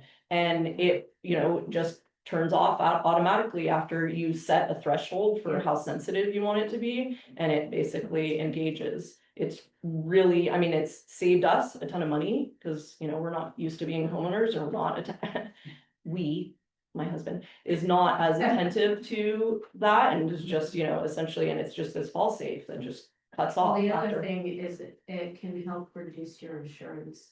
Yeah, I mean, that's- So that might be another incentive Oh. for putting these kind of. By the way, just be clear, I'm not sure whether you were referring that we are second homeowners, we're not. Oh, no, I was just saying generally around, obviously there are a lot of second homeowners Oh, in I see. Venus. And if you have a leak on your property, obviously, and you're not there, then that kind of thing. Sometimes we see that said, like, if somebody's toilet is leaking. you know, Right. That because they might be a second home, so it's something that we. Can you tell me about that system? I'm curious, not now, Mhm. or Yeah, at the end or something. yeah, and to Tell be me clear, what- we had to what- put it in order would to you- get our Would insurance. you be willing to send me a Yeah. quote Mhm. about Yeah. it? Okay. You can send it to me too. So Okay. It's gonna be on the. Yeah. Send it to everybody. I am, Gotcha. but you, I don't wanna. Is that something that we could start to suggest, like, if we're going to approve? However we approve Mhm. somebody coming leads it in front of us, that we ask, okay, contingent on you implementing these measures and coming back and Yeah, verifying, I mean, only because I know we did this 2 years ago with Sid, and he's saying, yeah, we talked about it, but I overlooked it, I forgot, so is there I some way didn't that we overlook could? it, we just didn't do it, that's all. No, I mean, I'm just trying to be honest. Okay, I didn't, yeah, so, okay. I We mean, what forgot I that would he say, decided not to do it, whatever reasons, could we say, Sid, please do it for you, for our community, and we will, forgive you on what we agreed, contingent on you implementing these measures. yeah, I would say that lends itself to our leak relief policy, not probably so much our LWUP. Our LWUP is really around enforcement to get people back. And if you look at our policy, you go through these sort of like rigors of, okay, you get a letter, get back into compliance. If you get back into compliance, that's it. You're kind of back at square one. But then, if you have the second letter, I mean, we essentially go through this effectively like what is an enforcement arm. But we don't really, I don't know. I think Belle was saying we've never turned off somebody's water related to going over their LWUP. And so I don't know exactly what that looks like, but our policy spells out what that would look like. There's not really, where it's pretty obvious from the perspective of the leak relief. Hey, you'll get leak relief, but it's contingent on you implementing X, right? Okay. I think we'd have to look carefully at the LWUP policy and think about, okay, if we did want to implement something like that in this case, what would that look like? It's not super obvious to me off the, Right. And then we had a Let's keep pattern of talking about that. people with LWOPs coming back within months. Mhm. I know, I was trying not to call Sid out, saying, Say here it. we are. They were to me. Standing up with a target. Yeah. In this predicament before. I think we have, and I think that our policy does not speak to it. So Okay. whether you guys want to revisit the Yeah. LWUP policy and what does it mean for. Absolutely. I can only tell you, well, again, I'm blaming it on the landscaper kind of, but I'm not, I promise I'm not. But I was surprised when when I'm coming back, I was really surprised, I thought we were doing the job. Your averages What am I are trying to increasing. say? I'm trying to say, it was a shocker. Mhm. Um, I mean, some of it is just around how we do it, right? So it could be that you're bringing it down. What we're looking at is a third of the use. And basically, let's say August is a really high water use month for you. You might still be in compliance by the third month, but it's just, you kind of average out a higher blip that is August with these lower ones. That's, so it may have been, if we implemented the policy differently and we came out at the third month, oh, good, Sid's within his allotment. Obviously, the reason we're giving it to you in a month is we want to give you more accurate kind of timely data of, hey, you're still doesn't look like you're on track. So, but Okay. So when's the next meter read and what happens if the property's still over their limit? Do you know when the next meter? Don't read? ask, Kevin. yeah, That's not even. I mean, we're in trouble and believe me, I understand. I mean- He just said, not gonna shut off my water. But Well, that's, I mean, that's the problem is. We said we've never done it before. yeah. Let's be clear. But the reason is that people come back into compliance because of course. It starts raining. or it starts raining and they get lucky, yeah, which is supposed to rain next week, you might be lucky. I think, this is a broader conversation we should have. I'd love to have it at the next board meeting. I think we need some middle ground for enforcement that's not shutting off people's water, because we don't want to do that, obviously, but that's sort of our only tool that we have right now, so. Yeah, I mean, I think if we had a fine system associated with this, then there is Yeah. where you could be like, okay, you pay this fine. Or you also get this device in order to not pay the fine, you know, and you have some kind of Something incentive. Let's agendize that for Yeah, next let's do that week. next week. I mean, I'm gonna be bold here, not Yes, be specific bold. to you, Sid, but. Based on my peer here in the finance committee, I'm gonna recommend that we do have a fine. And then we have a reduced fine if you implement these systems, but that there's still a fine because we really need to make up for the amount of effort that our staff Mhm. is incurring, by having to chase this. Yeah. Our system is creating more water in these irrigation months. Right? Yeah, Yeah. so what I would Stress. suggest, just to keep us on track, is basically bringing both the limited water use permitting as well as leak relief. I think that you should address those two policies in parallel to each other, because they should be consistent with each other, and whether there's, you want to introduce this idea of incentivizing some, like leak detection or whatever. Okay, and you'll make that recommendation. And Kevin, Mhm. when you do have that meeting to discuss all this, and we are back in compliance, I'll be a guest speaker if you'd like. Excellent, we can hold you up as a shining example, What is that? a shining example. Do we need to take any action on this? I believe not. I don't think so. Okay, We don't, thanks for coming. okay. Thanks Thank for getting you. back into compliance. We're so excited to look at those numbers going down Oh, wait, and down. I'm not exactly, but I I am, It's a challenge. it's a challenge. She's manifesting. I'm manifesting, yeah, it's aspirational. No more showers for you, buddy. Yeah. You're gonna just like go dunk in the water downtown. Yeah, we should come up with like a BPA deodorant.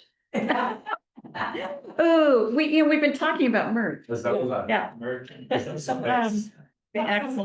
All right, we are moving on. Please put that in the minutes, please. They're moving on to me. Then we're Yeah, moving on to sorry. you. Thank you for Yes. taking ownership of it. Yes. I appreciate Of that. course.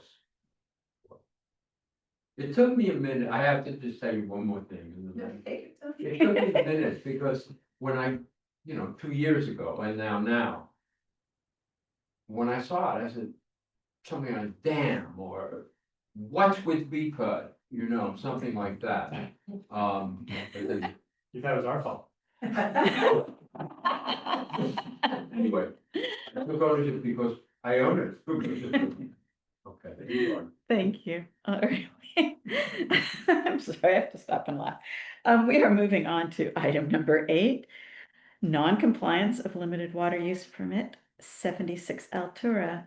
Olia, hello. So rather than retread the same territory, I will say the one thing that is a little bit different, only because I don't know what happened on your landscaping and stuff. We've had the same problem twice, which is that in doing everything in drip irrigation, unfortunately, the gophers are very good at attacking the drip irrigation, and so what has happened to us several times now is that it gets dry, they get thirsty, we cut back our water, they get thirstier, and then eventually they chew through the lines, and we had, the mesh and everything, and I don't know what to tell you, somehow they have gotten around the mesh, as I see there's little holes everywhere. And so we got a call, I don't remember if it was from Belle or from Annie, that we had a huge spike. And it was due to basically animal / irrigation system damage. We turned it off, as you can definitely see if you go out of property, it looks browner than that field out there. And, it came down some.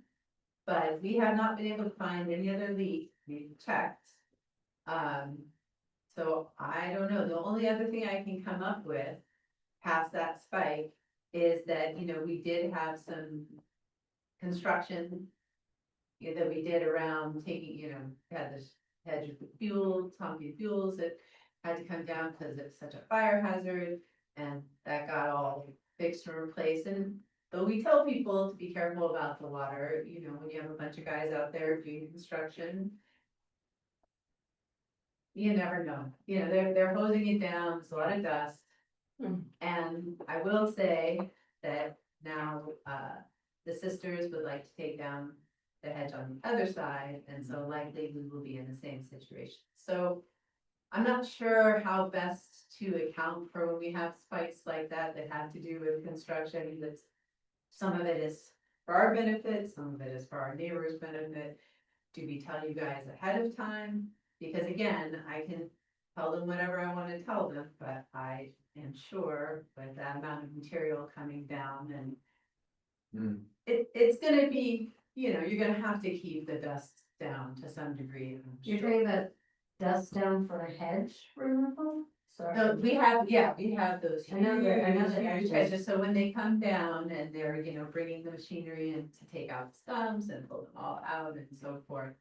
Often they hose down as they're trying to do that, even though we ask them. Maybe do Not- it during the rainy season? Can't because then the machinery all Oh, sinks, of course. right? I mean, facetious. No, But, this has often happened, right? yeah. We do have to wait till it's dry enough to be up there as we're on all those dirt roads, since we don't allow anybody to use the paved road in front of our property because of the cliff. We come down, you know, they have to use Miramonte in the back. So you're saying the 31,000 cubic feet usage, which is. That was like I say, that something broke the gopher That's through good. it, that was what that. Okay, so it wasn't that and construction, it was. I don't think so, no, that was a pipe that got, you know, chewed through by a I think rodent. she was saying her second notice is basically related to. That's what I think, that's what I can come up with, because the irrigation system, I mean, drive by there, it's yellow. Irrigation system has been off, and we haven't found any other leaks. We don't live there full time, so we don't use it full time. The rest of the year, our, you know, use is usually pretty low. So the irrigation has usually been the thing, or like I say, in these cases. Yeah, there's something going on in the month of June, because That was where that's the pattern, I mean, That was last so year good. it is a third. It's 10,300. so I don't know what else to say other than just like I said, be aware of it. I actually finally put a lock on my irrigation because as many times as I tell people to leave it off. It has been turned on with nobody claiming why it was turned on. And since I'm not there, I can't say. Same thing, there have definitely been times, you know, we took our hoses up because there have been times when the hoses have been left on. I don't know, but usually it's the animals chewing through the lines, you know, we had one chew through, to the point about the one that you had with the insurance, we had I'm gonna guess a gopher or a mouse or something chew through the line to our, it was a flexible line to our dishwasher and it flooded the whole house. Yeah. Which was kind of a nightmare. You know, so we since put a metal line on that one, but you know. Yeah, You anyways. just never know if there's gonna be, you know, that's like in the country.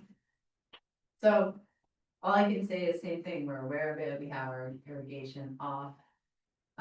When we do have these small construction projects, like I say, they have to replace a little small retaining wall next week.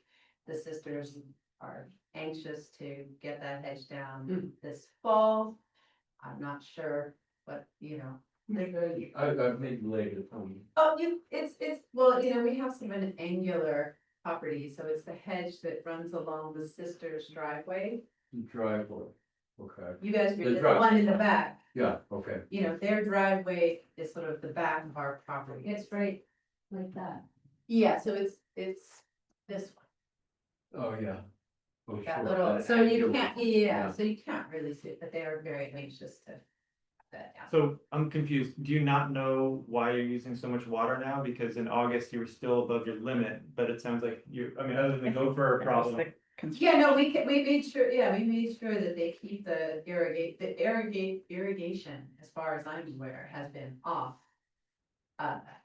Since, you know, we got the letters, so, other than, like I say, people coming onto the property that they're sometimes not always aware about, Mhm. then it should be down, I mean, so your first letter was this enormous bill because of the leaks. right? Your second notice, you were still using over 500 gallons a day. That's your average for the whole Right, and month. that's So what I'm saying. That's more than just people coming onto your property. No, that's what I'm saying, that we had to go back to the landscape people and say, you know, the irrigation has to stay Oh, off. it was off. turned off after the second. All right, but they, Okay. you know, they'll, sometimes the guy who comes out will say like, oh, it's getting very brown out here, let's turn Yeah. it back on, and so I finally just put a lock on. Would you consider getting one of these devices that we've been talking about? Because that way you could, you know, monitor it remotely. Water meter is out in the street, so it would shut off for everything, so that, you know, thing, but I don't think there's a way to do it just. Well, for the there's irrigation. a way to just Turn off. get an alert. So you get an Yeah. alert that says, hey, my water's running. It's been running for an hour. And then you can look into it. So you know, you can always call me. I live 3 Yeah. hours down from you. You can say, hey, Kevin, why is my water running? The irrigation's supposed to be out. And I would happily go check on it for you. Or if you have a property manager, that's like, you know, that's what they do. He's the So- device. I'm not the device. I'm the booth on I'd the be ground. happy to get the device. Yeah, I mean, that way, nobody will turn on irrigation without you knowing that, you know, you'll get an alert and you will know. And then you can deal with it. So that's, I mean, I think that's what we want customers to do. Yeah, that is not a problem. Do we need to make a decision? No, none of Okay. these are I'm just. only aware that we have 28 items. Yes, no, Yeah, I know, there's no we are reason gonna- to belabor it, I'm happy to put the thing on and. That'd be I, just like I said, I'm aware of the situation. I would love a way, if I know that something big is coming up, like I say, this hedge removal is gonna be a big thing or whatever. Is there some kind of preference you guys have in just letting you guys know, hey, this is what's happening? I mean, there's nothing really that we can do. I mean, we appreciate you letting us know, like, you can see a big spike, but ultimately, we don't have an ability to like increase your limit Oh, for. no, just so you're understanding why the Yeah. spike is a Yeah, temporary. that'd be thing, great. That's all I need. Could you get a water truck to come in to be on site? I'm serious. You're smiling, but I'm serious. Like, we're trying to keep you under your limit here. Could you hire, I mean, these construction companies have water tanker trucks that come in, they could park on your property and they can keep the dust down. So we're not using BPUD water and you're staying under your limit. That's just an idea of something. What's that? Non-potable. Non-potable water, yeah. You're using our drinking water to, you know, keep the dust down, which is No, fine, but. I personally think they don't need to use it, I would prefer that they just didn't do it at all. Okay. And live with the dust in as much as But anybody. your I mean, neighbors just, wouldn't like that, so. well, but the neighbors are the ones who want them, I see. Okay. you know what I'm saying, like, they're the ones who want it, I will say. But then you can figure that out with your neighbors. That's what If I'm they're gonna Yeah. take it down, then you could say, hey, rather than increase water use, bring up a water truck and we Yeah. can keep it. No, we've talked to them about. And or you Future can make a pipe contribution in advance to the BPUD water system. Thank you for bringing that back. That's- Bring in some hot So water. that's a question All I right. have, when you guys, yes, you do have a tiered system, as we both found out, you know, which is fine. Does BPUD specifically get the money from those increases, or is it an increase that goes to the county? That's BPUD. So it's, yeah, Okay, so you guys get that. Yeah. Yeah. Good. All right. It's a good question. If everyone's, yeah, it is a good question. Thank you both for showing up. I Yeah. appreciate it. Thank you. Best of luck at water conservation. We're gonna and move. I'll send you information You will? on devices that are. Yeah, I would appreciate it. All right, we are going to move on to item number 9. Thank you and good night. Stick around. Yeah. No, we'll let you guys. We're gonna keep Bye, going. everybody. Goodbye. Proposed road and ditch maintenance on Birch and Cedar Alder. Rodney, hello, I see you there. Hi, Rodney. You're muted. Maybe. That's a lot of stuff. Belle, can you hear us? I hear you. Yeah, I asked Rodney to unmute, but maybe he's, here we go. Here's here. There we go. Thank you so much. Hey, Rodney, can you hear us? I see that you're unmuted, but.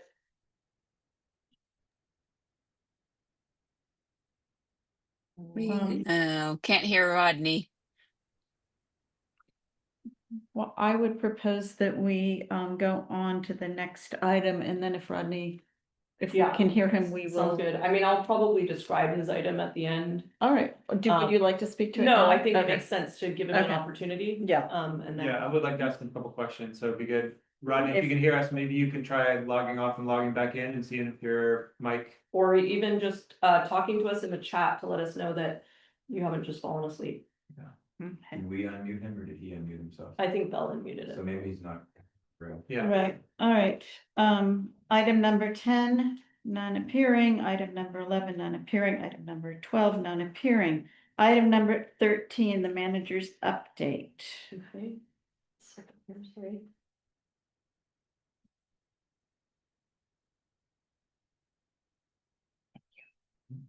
Sure. We're gonna come back. That's what that is. We should take up this whole This is episode. bullshit. That's nice. You guys hear me now? Oh, all right, we are gonna return back to item number 9, Okay. since Rodney is here now. We can hear you. Good. Rodney, do you want to describe what you are proposing? And No, my letter pretty much says it.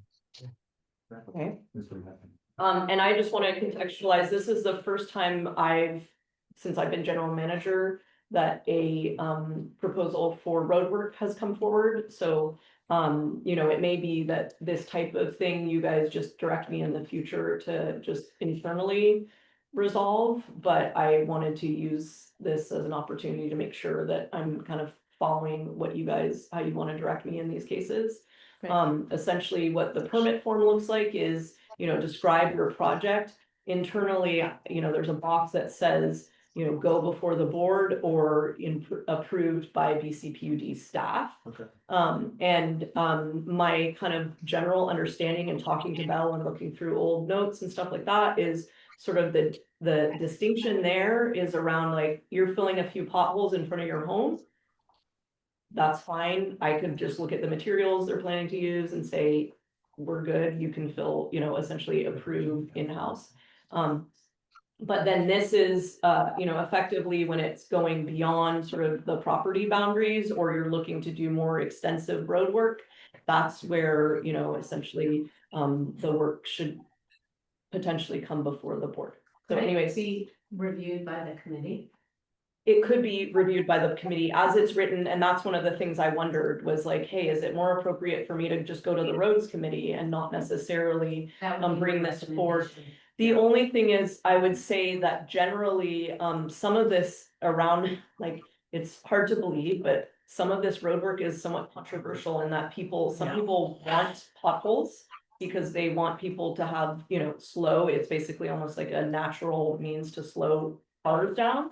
And some people want to do the road work. So it is, when it comes before the board, it is an opportunity for it to become a more public matter. So like if you're doing a larger project in the road and it's really extending, beyond just sort of in front of your house, to what extent is it really, it's not so much that the whole board needs to weigh in on it, but it's an opportunity for this to surface so that the public feels heard around why they are Could opposing that the be project. determined by the committee? Yeah, it could, but usually the way that we do it is like, okay, here's a board notice, we're letting the public know we're coming, whereas the ad hoc, or not the ad hoc, the standing committee for roads is really just two people to deal internally with something. We're not necessarily like publicizing that to the world. So, and Would again. that be publicized in our meeting notes? I mean, it could be dealt with the committee and reported by the committee in a public forum. Yeah, but you wouldn't necessarily want them to make the decision then, without the input of the public. But maybe they could be the forum for bringing to saying, hey, we're not comfortable to make a decision. I'm just trying to, Yeah. Yeah. reduce Mhm. how much the board is having to Yeah. address and weigh, Mhm. put Yeah. more pressure on them. Appreciate that. cannot remember ever having this discussion while I've been on the board Okay, about, usually it's just, yes, it can be contentious, but in general, I think, you know, you say, okay, well, you want to slow people down. How about if we put some speed bumps in? You know, I mean, generally coming to consensus as a neighborhood has worked the best in the past. It isn't always easy, though. I recognize that for sure. But I wouldn't want to see any road repair come before the full board, I don't think. okay. Personally. Yeah, I mean, this is basically, we have an existing, and I mean, I can bring up the application so you guys can see what we're effectively contending with internally. And maybe it's a case where essentially you have these documents, but we don't really implement them, you know, and so I mean, I really told Rodney and thanked him for basically being a guinea pig for us. I didn't want to make him, you know, jump through a bunch of hoops, but it's Right. also helpful for me to understand, like, hey, how do you guys normally handle this? Unfortunately, Jack's not here to kind of weigh in on Yeah, this. I'd like to hear his historical perspective because I remember talking about obstructions in the road, you know, when people did new plantings and things like that, where they were impacting our infrastructure, potentially narrowing the roadway, but actually fixing the roads. Yeah. I don't. And this which will doesn't come, mean this that will I come up think it would later happen, in but I don't our, remember. when we talk about the asphalt that we took on. Yeah, Because you'll see, like, what starts, like, fortunately, I mean, all of this was kind of, Rodney was triggered by the fact that there was asphalt available, which is why he wanted to do the project, but basically, you know, I was also having to figure out, okay, how can we accept these materials? What is that process gonna look like? One of the things that I saw was just like our sort of generic blurb that we put out, which included, hey, you need to come to the BPUD office to do any of this road work and to get a permit. Okay, so that, you know, and then essentially, okay, what does that permit look like? Well, that permit refers to, hey, either this, it really says like you can only do this work in front of your house. Otherwise, it's coming to the board. So again, it's like an opportunity, maybe we don't have to necessarily do this right now with, you know, Rodney's particular project. But maybe in the context of the asphalt later on, we can discuss more like, what is this whole permitting process for this look like? Can I ask a quick question, just to point of clarity? So when I, for my street, organized 18 yards of gravel to be spread, did I need a permit for that? Technically? Yeah, I think so. Okay. And because if you look at that permit, it talks about the materials and the standards and like, and references like, I wanna say like Caltrans or like something crazy where I was like, what, this is what we should be doing? So, and again, I mean, I recognize it's very frustrating, like, you know, effectively, a lot of people don't get those permits and Rodney is coming in there and then I'm telling him, oh, sorry, can you come before the board? And he's like, Sure. okay, you know, so it's, Can but I interrupt? yeah, we wanna make the process streamlined, but we want to encourage people to go through whatever process we're laying out. Rodney? Yeah, so sorry. You didn't say that I needed to come before the board. You said I should write something to submit. Has everybody read that letter? Yeah. Yeah, Yes. thank you. All right, it pretty much states my position. I've worked on the road over 50 years, sometimes with the help of other people, sometimes digging a ditch myself or leveling piles with a shovel. It seems dysfunctional to make it too complicated to do a little road repair because there's a lot of opportunities where I had leftovers from jobs that I came and dumped in the hole on the road. And if I would have had to wait for a board meeting, that opportunity would be gone. And there was some years when I was able to get rock off from Caltrans had spoils coming off of Mount Tam, and some people weren't happy with it, but it did build the road up higher, and we have to get out of the mud or the roads just keep falling apart. Yeah. Well, So are we gonna, or is this something we're gonna come to a conclusion? Or is this gonna be just some more bureaucracy going on and on? well, hold on. So my question for you, Rodney, I think there's a difference. Well, in my opinion, there's a difference if you wanna dump some gravel in front of your house versus if you're trying to do a neighborhood-wide project or a block-long project where you have neighbors with differing opinions. And reading your letter, it sounds like that's the case here. So you have, I'm gonna quote you, you know, restricted by neighbors who do not want holes filled because some people will drive faster. So it sounds like you and your neighbors aren't agreeing on the proper way to maintain a road. Is that an accurate reading of the situation? This is an easement to my house that's in a dysfunctional condition. Filling a hole with most anything but dirt is better than not doing anything. So Okay. this section that you're proposing to fix is only within the extent of your property line on the street? It goes from my property line to Alder, and my wife and I both drive on both of the roads. And I've spent a lot of money maintaining the suspension on the vehicle. And when you try and get 10 people or 8 people together in this town, half of them disagree, a quarter of them or a third of them can't afford it. Some they don't want it. Other people say thank you. But I still got a right to repair the road to my house, and it shouldn't take waiting for the next meeting or the next meeting after that. I think if you're doing a large change, yes. The ditch that I want to clean goes from my house to the swale, and I dug that ditch 52 years ago, and I've been cleaning it every year. Yeah. And so we're establishing now what we have to do to get permits. But in the past, I didn't have to get a permit. I thought because I was trying to get a road permit, I would clean that because I have to clean some bushes, some vines that have grown out over the ditch to dig the ditch. Yeah, Yeah, and to be clear, so basically the way that I handled this is essentially here, I'll give you a permit to do the stuff in front of your road and just that's BPUD staff approved. Yeah. But this larger project that involved neighbors and it, again, just to be clear, like Rodney did start to say, oh, well, some of these neighbors are not comfortable with this. And I really feel at that point, especially since this is the first time I've dealt with it, I'm like, I want this to come before the board. I don't wanna essentially have, Rodney, I've approved his project. And then, other neighbors are upset because really something like that should have come before the board for them to speak their, opinion. Rodney. So, yeah. Rodney, are you proposing to pay for all of this work yourself? I was going to do the physical work myself, pay for it, explain to the neighbors what I spent, and ask them if they'd be willing to contribute.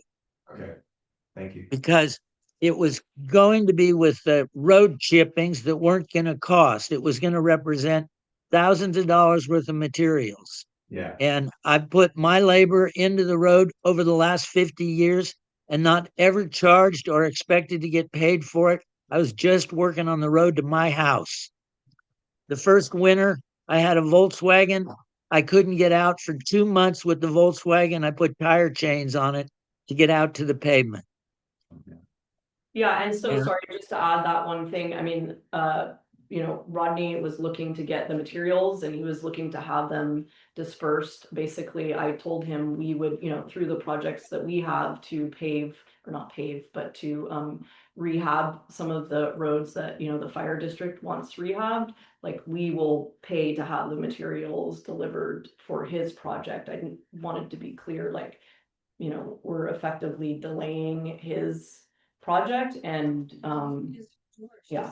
I'm Sorry. I did not understand that. Okay, it was pretty complicated. It's hard to talk about before we talk about the asphalt, but basically what happened was Rodney had an opportunity through the contractor that was working at the Y to have, essentially when they were distributing those materials for them to distribute the materials to his project. That happened today, but it was not, we wouldn't get the decision of you guys in time. And so I said, don't worry about the, obviously he was anxious to do that because they were saying they would pay for the delivery of the materials. I said, we will cover the cost of delivering those materials for your particular project when we go and do, Poplar or whatever. So because obviously, like I said, it's possible that, if I knew more about this, I would really just feel like, hey, this is a routine project that really I should just approve, at the staff level, and it doesn't need to come before the Could board. you call one of the committee members when you're in a situation like that, maybe? If you're in a pinch of like, okay, I need to make a decision, Yeah, I mean, I think that regardless of whether I talk to them or not, I still want to understand how, like, it's fine for the board to direct to members Yeah. and say, hey, this is what we want you to do in the future, but we haven't had even the opportunity to have that discussion at the board level. Yeah, and obviously the key person who would have the historical information is not here, but Yes, he's now Yes. on the roads committee. Mhm. Yes. Kevin's, right? Yeah. yeah, and I did, I mean, for Yeah. the asphalt, I had questions about that, I reached out to Jack directly because I needed to make decisions before, it would get to the level of the board. Jenny, did you have a comment? Now, here's a little historical perspective. This very thing happened back in the day when I was on the FEMA board. Very thing, there was some asphalt grindings. One person in the neighborhood thought this road is so awful. He'd be doing a great thing, he's new in the neighborhood. He would fix it in front of his house and then do a favor to the neighbors. It was a huge uproar. It had to come before the BPUD because it was so contentious. And there were people who really absolutely did not want to have the holes put down in front of their house. So it has come up. And after that, there did get to be some regulations put in place about needing to get permits before you do something in the road. Because it has that possibility of not being compliant or not being what other people want to have or kids or whatever. But you don't have to wait for a meeting to get your permit. But as you said, you stated it really clearly. You have to go into the BPUD and say, because our road committee did it every year because we do our roads every year. So you would come in into the BPUD and say, we're doing our roads, it's not a big deal. But if it's something that's historically what you've done, but it is different if you're going to have something like asphalt. Because that is kind of a trigger for some people, asphalt. They don't want to have asphalt where their kids are playing or their pets or whatever. But that is some historical perspective. It was a big issue. that, yeah. Yeah, It was a Because it's toxic. People felt like it might be. there were, yeah. It was a big. Yeah, and we'll talk about this later in the Yeah. meeting. At any rate, what do we want to do now? Because I'd like to move past this and get I- Rodney some. Can I say one more thing? Yeah. Say one more thing and then Andrews.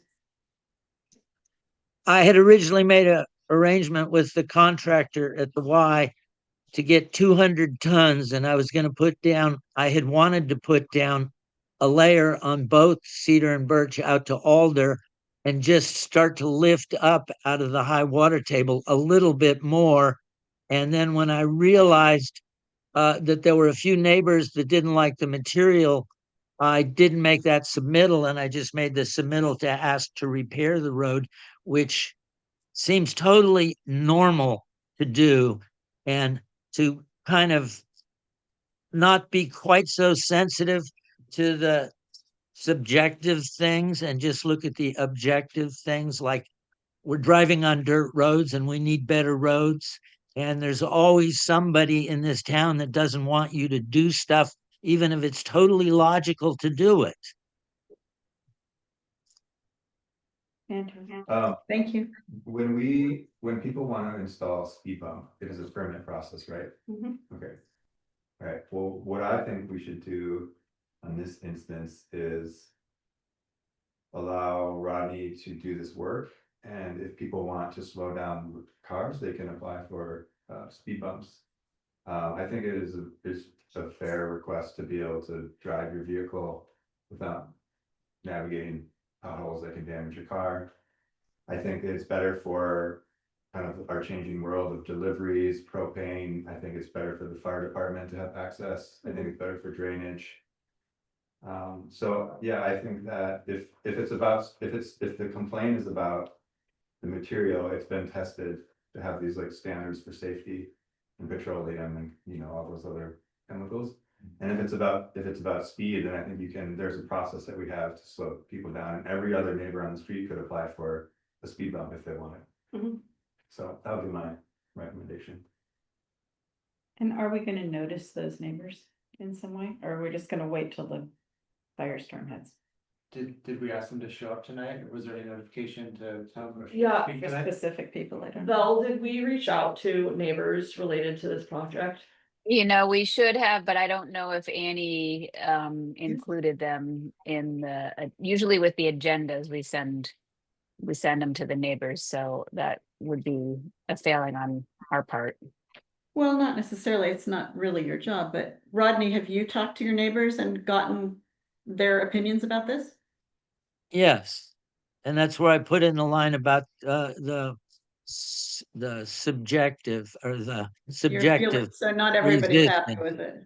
Mhm. Yeah, but not everybody's going to be happy with anything you want to do in this town. So can I just say something off the heels of what Andrew said? I think, you know, it's kind of unfair to certain people that live on some of these smaller kind of roads to not allow them to effectively fix roads so that they're drivable. If you look at what the fire district was requesting of us is like, hey, we have to drive down Poplar, we need to fix it, it's really hard on our vehicles. It seems kind of disingenuous to say, okay, that's a reasonable reason for us to maintain Poplar, but then say prevent somebody from doing the same on, you know, Birch or whatever. And so I really align with how Andrew presented it. I think that it's, you know, your means for slowing vehicles down shouldn't just be dysfunctional potholes. Like that just doesn't seem like a very logical approach to this issue.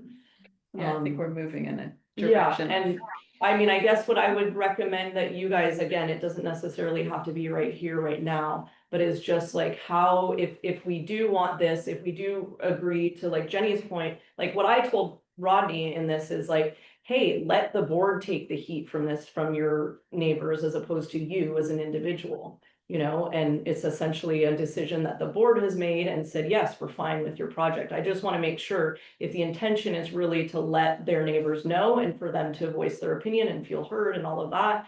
I don't think we necessarily did that this time, and I don't know what the remedy is for that, except for maybe what Kirsten was suggesting, which is, hey, really this should be delegated at the level of, you know, the roads committee, and we have a process by which, you know, when Rodney comes there, instead of, you know, delaying it till the next month, basically I'm bringing it to the roads committee and we have some process of informing the neighbors so they can give us their opinion, and then you basically have delegated that roads committee to make a decision. That's, I like that. Yeah. I'm in favor of doing that. I would If say, you're driving through a puddle on the way to your house and you're physically capable and you complain about the puddle, you should be filling the puddle with some rock instead of having to just, nobody else is taking care of these roads. And you're putting a resistance in front of somebody that wants to work on the road to their house. I've been doing it for 52 years. I don't think that we are actually putting resistance to you right now. We are agreeing. Not me particularly right now, that but we think you it should be looks able. like you're creating a stumbling block to just fixing something. No, Rodney, actually, we're not. We're trying to help expedite this, so you're not in this situation in the future. So if you could stop yelling at us and listen to what we're saying, you would understand we're trying to help out. Sorry. Kevin, Rodney, I appreciate that you've been taking care of the roads for 50 years. That's admirable, and I wish that your neighbors would thank you for that. I wish that I was your neighbor because I would thank you for that. So I do appreciate all the work you've done over the years, and I appreciate that you continue to do it. So we're not trying to slow you down. You know, we're just sensitive to neighborhood issues. The roads committee deals with neighborhood issues and neighbor issues. That's what we're for, because these issues come up. So I guess I'm a little uncomfortable approving a neighborhood-wide project without any input from the neighbors. That's kind of where I'm at, so I would like to take it to the roads committee. That's kind of where I'm good. I'm wondering if we can expedite that particular process, because I understand that. Well, I'm one half of the roads committee, so I can understand that. meet. Can you I can expedite meet that? with them, Yeah. you know, next week. Okay.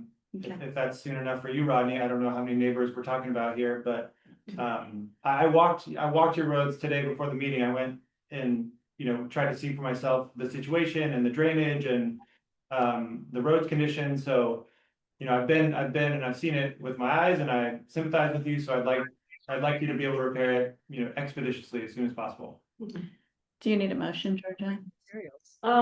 Yeah, I think if you guys could direct me to do what you are suggesting in terms of What do the you roads think? committee. I'd entertain a motion. Do you want to make one? I would, so.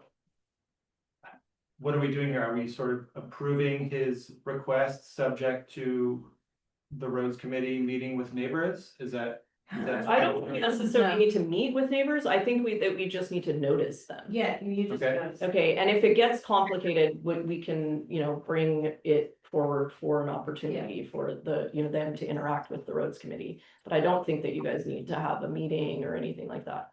What if all the neighbors say, no, we don't? That's what I'm saying, is at that point, then I can say, hey, roads committee, this is not a straightforward decision. Basically, a lot of the neighbors are objecting to this. Yeah. So we need an opportunity for them to talk. But again, I think it's really to me, it's about an opportunity for them to know and be able to, you know, give their 2 cents on the project. But I don't necessarily think that it needs to come before the board. So this is another thing where it's just like, if I look at the policy that we have, it's not in line with what I think makes sense and what you're even describing actually happens on a practical level. And even what Rodney is saying is like, you know, I've never had to do this before, you know, effectively, the only reason he got kind of ensnared in this whole thing is because, you know, he was working with the folks down at the Y and they said, hey, go up there and make sure that it's okay for us to dump this. If I apply for a bump, do my neighbors get to chime in if we do it or not? I think so. Yeah. Well, can I just say something? I mean, I live downtown. I've been there for 23 years, Rodney. You know, you've been 54.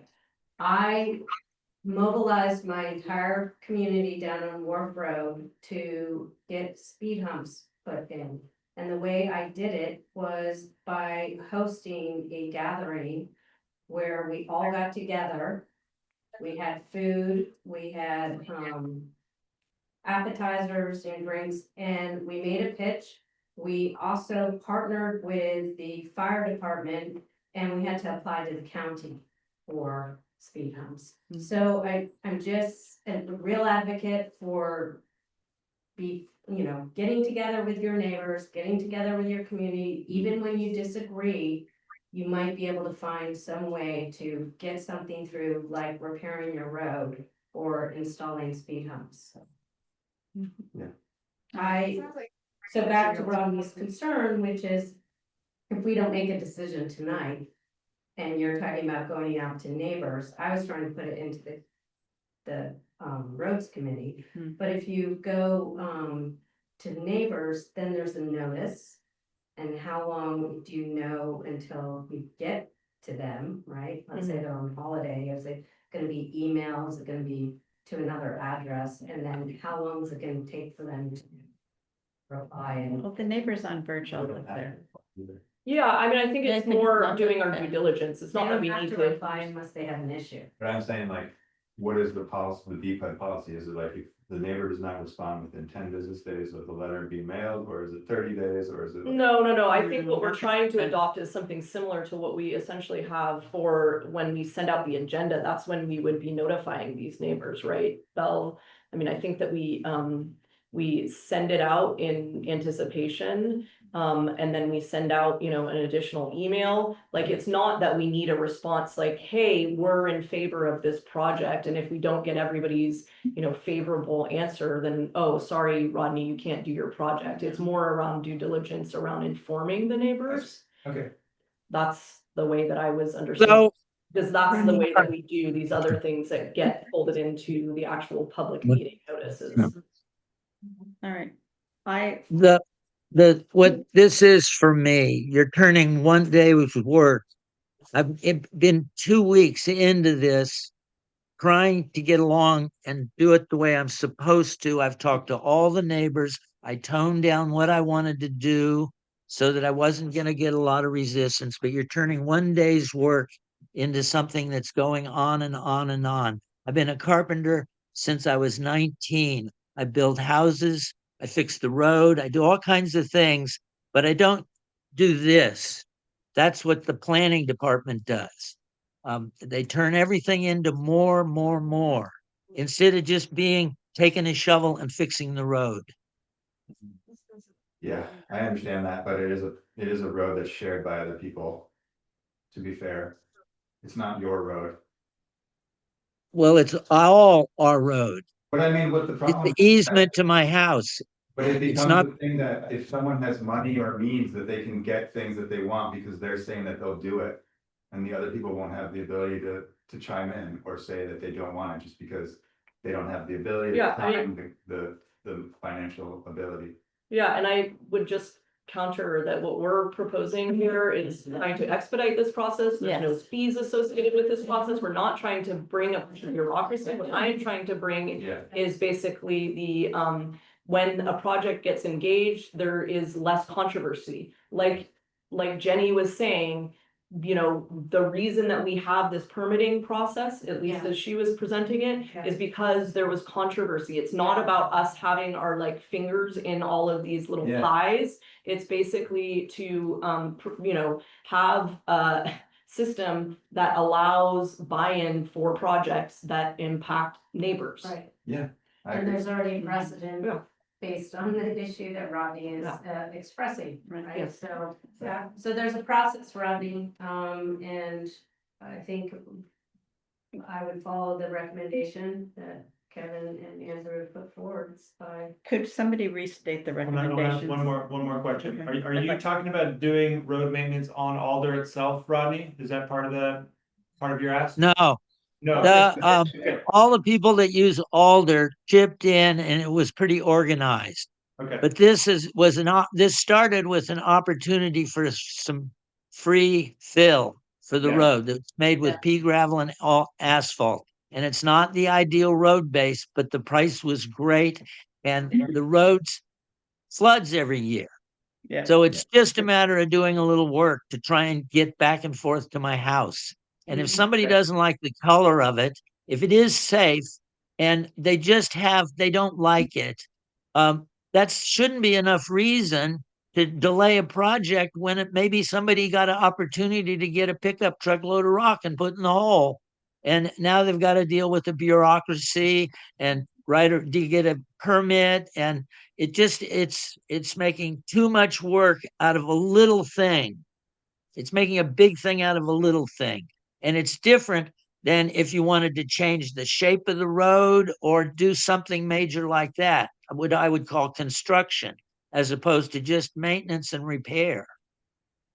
You know, there's culverts that need cleaning. Am I supposed to get a permit to clean the culvert in front of my house? Yeah.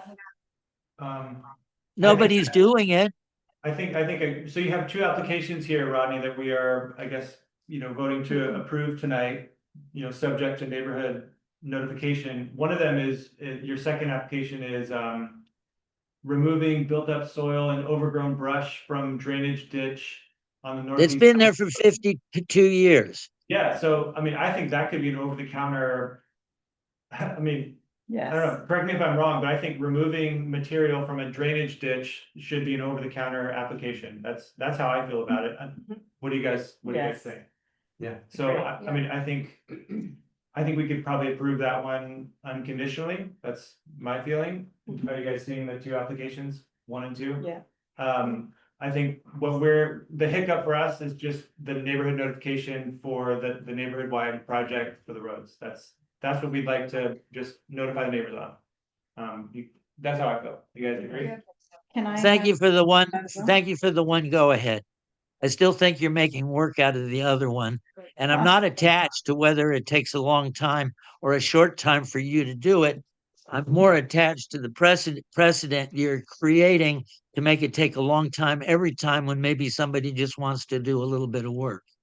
I think the precedent has already been set when it's a neighborhood-wide project. I think, again, if you're doing something in front of your house, that is more of an over-the-counter type situation. Mhm. But for a broader neighborhood project, we need to have the neighbors' input. All right, I would like to move on. We Okay. do have a long agenda and it is 8:14. I would like to hear a proposal from, So. I said yes, thank can we split these up into two? that's fine. Should we do it that way? Yep, All right, we've got two applications here from Rodney. How do you say your last name? Is it Krieger? yes. Krieger, yes. Okay, application 1 is filling the potholes. That's the neighborhood project we've been talking about. So I would make a motion to approve this application subject to neighborhood notification. Second, Sure, I'll second. all in favor? I, Aye. Would you like to continue to the second one? Sure, let's keep it rolling. Application 2, I would make a motion to approve unconditionally. second, All in favor? Aye. Aye. I, Okay, and I'll say that I'll just bring this forward at a future meeting if we need to clean up this process. Yep, Going sounds forward. good. All right. Thank you. Good night. Thank you. you. All right, moving on to item 13, the manager's update. Yeah.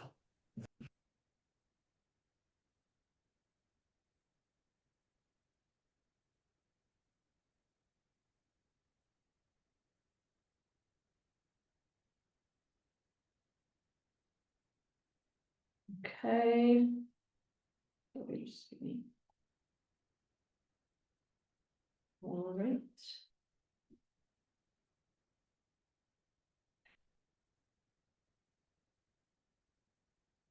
So it's gonna go to the roads committee, yes, yes. Well, it's, Maybe not. I think, you guys It's gonna be, the neighbors are gonna be noticed. notice if, assuming that process is smooth, then we'll just effectively approve the project. Okay, so to our status of our water supply, our production in August. In the district average 163 gallons per day. This was down from 166. Georgia, can you close down the? Oh, yeah, sorry. That's okay. Thanks. Georgia, have you been posting the manager's report on the website? Yes. Okay. Not all, well, in the meeting minutes. Oh, Is that, not the actual document. sorry, what do you mean? We not? did this time. We haven't, sometimes because it comes so late, but we definitely did this time and I can Oh, I go mean, back. I think like you could just post this and you wouldn't have to write a single thing in the minutes about it. Right. Just put it on the website. Oh, well, we have our, like, the droughts report, we do, you know, so here, basically, note the comprehensive thing. So this is basically the pared down thing. Yeah. From that, I mean, if you guys don't want me to, I mean, I'd say that this time of year, I'd encourage us, you know, obviously. It's an opportunity to let the public know. Yeah. If we wanna, like, during rainy seasons, kind of just put all of this there. I'd be comfortable doing that, but like, if you look at the creek right now, I think it's important to just let folks know how low it is. Yeah, no, I'm not Carry saying on. no, but Yeah. no, I'm just wondering if your report gets posted on our website every month. Yes, in fact, okay, these few slides along with more slides that look more at the model of the creek, you know, that Yeah. whole thing. They all get posted here. They just go after the meeting, Yeah, like okay. delayed. That's fine, Okay. thank you. The consumption is basically averaged 164. That was essentially equal to the consumption in July. This is a trend now that we've seen for a while, although last month I think that this didn't look this way. It actually looked like it was coming down a little bit. But basically, year over year, we're you know, a little bit higher. Again, this is truncated on this side, so it's only a 3% increase, so we're pretty close to what it looked like last year. Sorry, what do you mean it's truncated on that side? Sorry, I mean, this is made to look bigger. Obviously, if it went down to 0, then you would see, oh, this, you know, this Right. is only a 3%. But it's making it Looks look, worse than it is. yes. Okay, because there's really only a 3% increase from August last Mhm. year. Yeah, exactly. That's bigger. It looks bigger because basically this isn't going down to 0. Okay. The total, you know, this is just basically looking at our potable demand and supply, but the absolute value of, you know, everything we sent to town.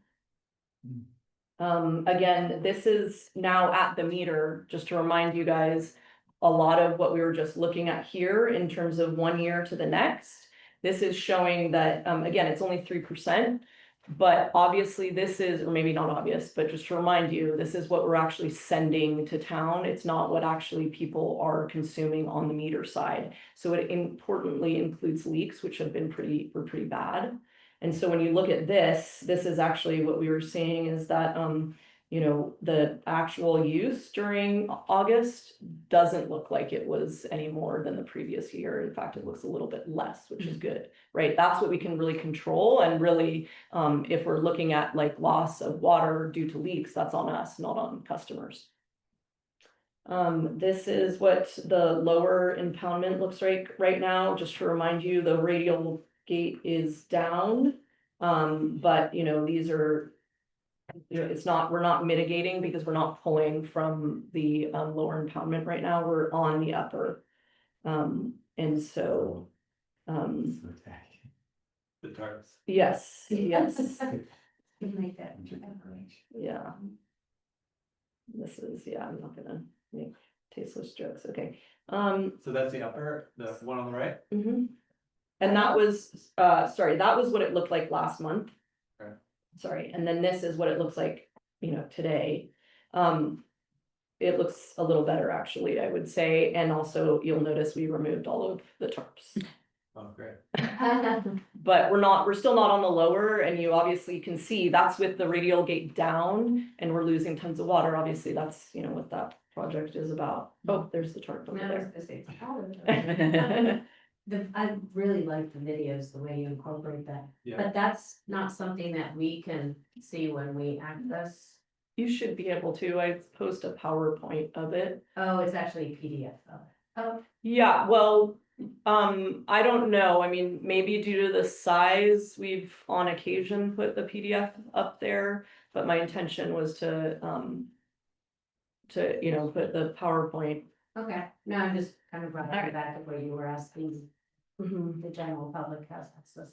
To the video. Because the road is still closed up to the, right? Yes. Still no Yep. walkers, no. No, yeah, and the road's still in disrepair. We're basically, this is our month to work on it. Okay, so here is what the two reservoirs look like. I think it was kind of windy out there today, so the Arroyo, the Azula does not look that bad, but I think that's probably because it's being blown over to the kind of outskirts of the reservoir. There's been a lot of leaks, like I was just talking about, on the booster line in particular. So this is, you know, a blown, lateral, like just completely blown off, which is crazy. And this was, we had to call out Piazza. I don't know if you guys remember this, but this line is a total pain to work with. We essentially have to like fuse it, and there's not a lot of materials that it's such an odd size that it's just really hard to use like conventional materials to repair. Additionally, it's really thin walled, and so it breaks all the time. So this was essentially multiple leaks that we had there. There's other stuff going on here, so I would say, I mean, it's just something that Andrew Spalding and I are playing around with, like using Google Earth to essentially, you know, document. And I've done this before with projects. But we're kind of like using this particular project to explore how we would use it to essentially create layers for different infrastructure. But what I was wanting to highlight here is basically and this was really interesting. Like I thought that this thing went from the pump station, you know, basically the what we call like the booster pump station, all the way out to the Coast Guard. Like that's kind of what I'd always been told. And then Andrew did a lot of kind of sleuthing and talking to Billy and finding old drawings and stuff like that. And instead what it is luckily for us, it's actually the stretch which aligns with where we're seeing all of the leaks. So it's not like we're seeing leaks on what is 4-inch here or this 2-inch here that are more appropriate materials. It's really this 6.68 inch. That's such a weird size. Yeah. Anyway, so you can see it. I mean, it's so weird. I mean, just even to look at it, right? You're like, okay, that's really big. It could be a 4-inch if we changed it. Yeah. We get a quote to do it. Yes, and that's what I was, working with. What we were doing was developing this. I mean, luckily too, the nice thing is that there's on the one hand, it's hard because it serves so few people. And so it's hard to basically swallow the pill of, you know, and this is difficult on those customers, depending on, you know, how you approach this Yeah. particular project. There's really only 3 customers out there and 6 lines. One of the lines, well, actually, it's before, you know, on the booster line itself, there are 6 services. On this particular stretch, fortunately, there are only 2 services. With both of them being very close to these termini of the actual line to be replaced. So it makes the engineering of this particular project much more straightforward, hopefully, and cheaper. But that is what we're talking to him about. Okay. This is basically the leak, one of the many leaks. This is one of the smaller leaks, but that's kind of what we're dealing with. We also had a leak on Birch and Cedar, and I mean, just to let you know, like, it's a basically repeat. I don't know if you guys have noticed this, but the last few months I have essentially sent you or presented to you guys leaks on the booster line, Cedar and Birch.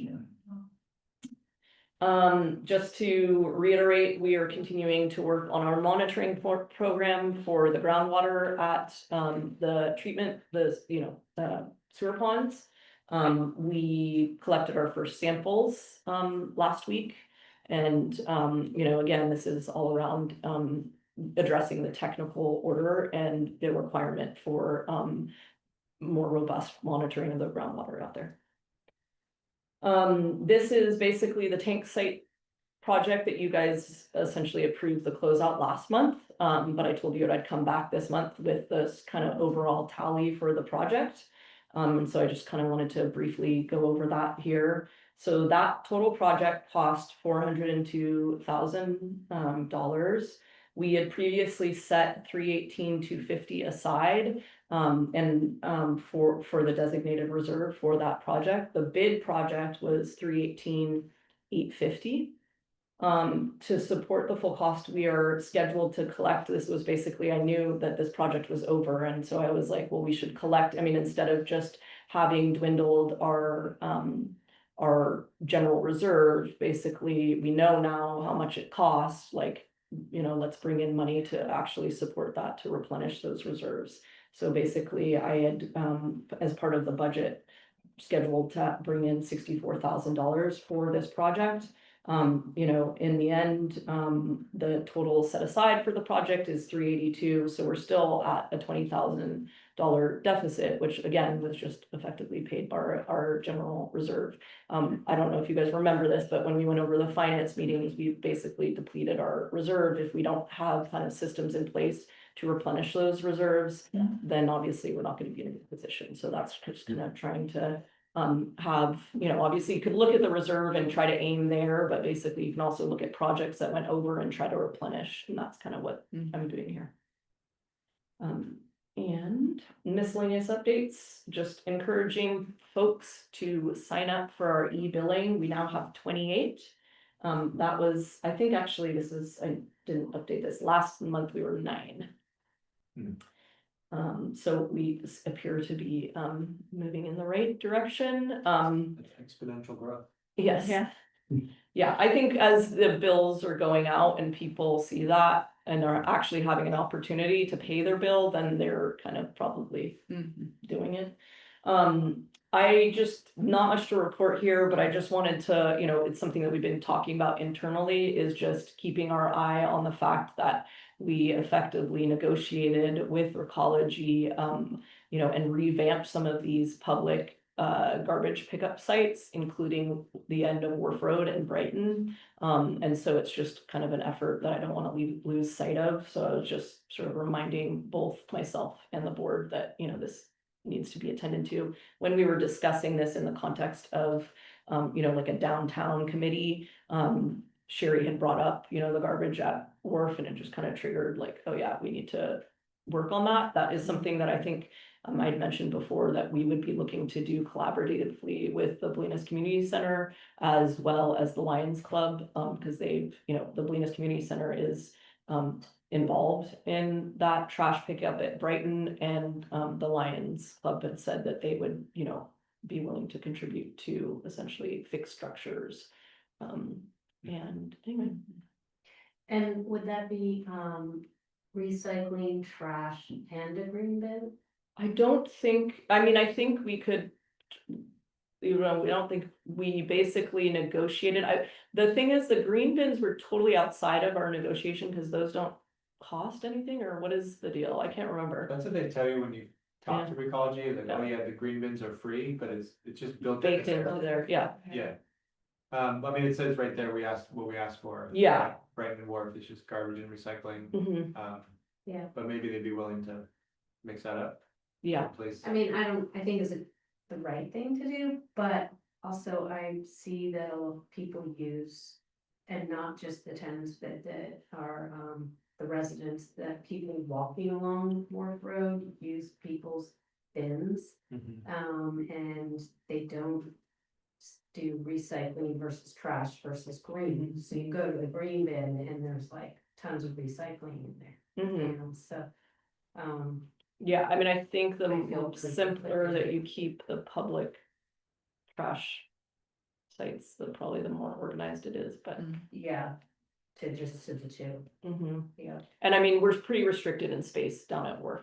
But I'll come back to you. I mean, it also, I didn't mention this, but we also need to work with DPW. I think last time I mentioned we need permission from them. And, you know, Redoni was supportive of this idea, but, you know, where the trash used to be on the rocks themselves, Yeah. like that's actually subject to tidal action, and, you know, that's not a good place for the So garbage. who's got the bins there now? What's that? Who's got the bins? Are there bins right there right now? I don't think there are bins there. Yeah, there are. Oh, there are? I don't know who's got them. Yeah, they showed up maybe Are they last Recology? month. Are they Recology bins? No. Yeah, so it's like Somebody's forgetting the changed entity them, that, and they've written Well, one's con- trash and one's recycling. I didn't know. Conservation Corps was emptying them, those were the ones at Brighton, yeah. they weren't, okay, maybe Wharf as well, or no? No, they were never at Worth, but maybe they started doing that, I have no idea, but this is again to the point of like, I need to connect with the Bolinas Community Center, because I wasn't even aware that they had trash, and basically, I mean, my whole point was, yeah, you already have these, but you might as well conserve that money for something else, like, we basically negotiated for Recology to serve these two sites, Yeah. let's make sure we're actually like holding them to that, you know, promise. Okay. The other locations up there, Mason Park, Downtown Park, those are all good as far as. Yeah, I need to connect with them. I mean, like, you know, essentially one of the things that you probably remember was we discovered that, you know, Stinson Fire District wasn't paying for their trash. So it was like, well, why should Bolinas Fire pay for theirs? Yeah. So we basically negotiated that, but I need to make sure, you know, that they're actually not paying for it. I think Mesa Park at some point was being told that they needed to pay for it, you know, it was all complicated, but so it's just like, you know, cleaning up and making sure that what we negotiated in the contract is actually what's occurring. Great. And that's it for that. Okay. Moving on to, are you done? Thanks, George. Thank you very much. Can I just make one? Absolutely. request? I think the graphs and the information again about the water is really important. And, I know I mentioned this to you, Georgia, but just so everybody else knows. Now that the sign is down at the, where we typically have our sign around historic use, like we're in a drought or something.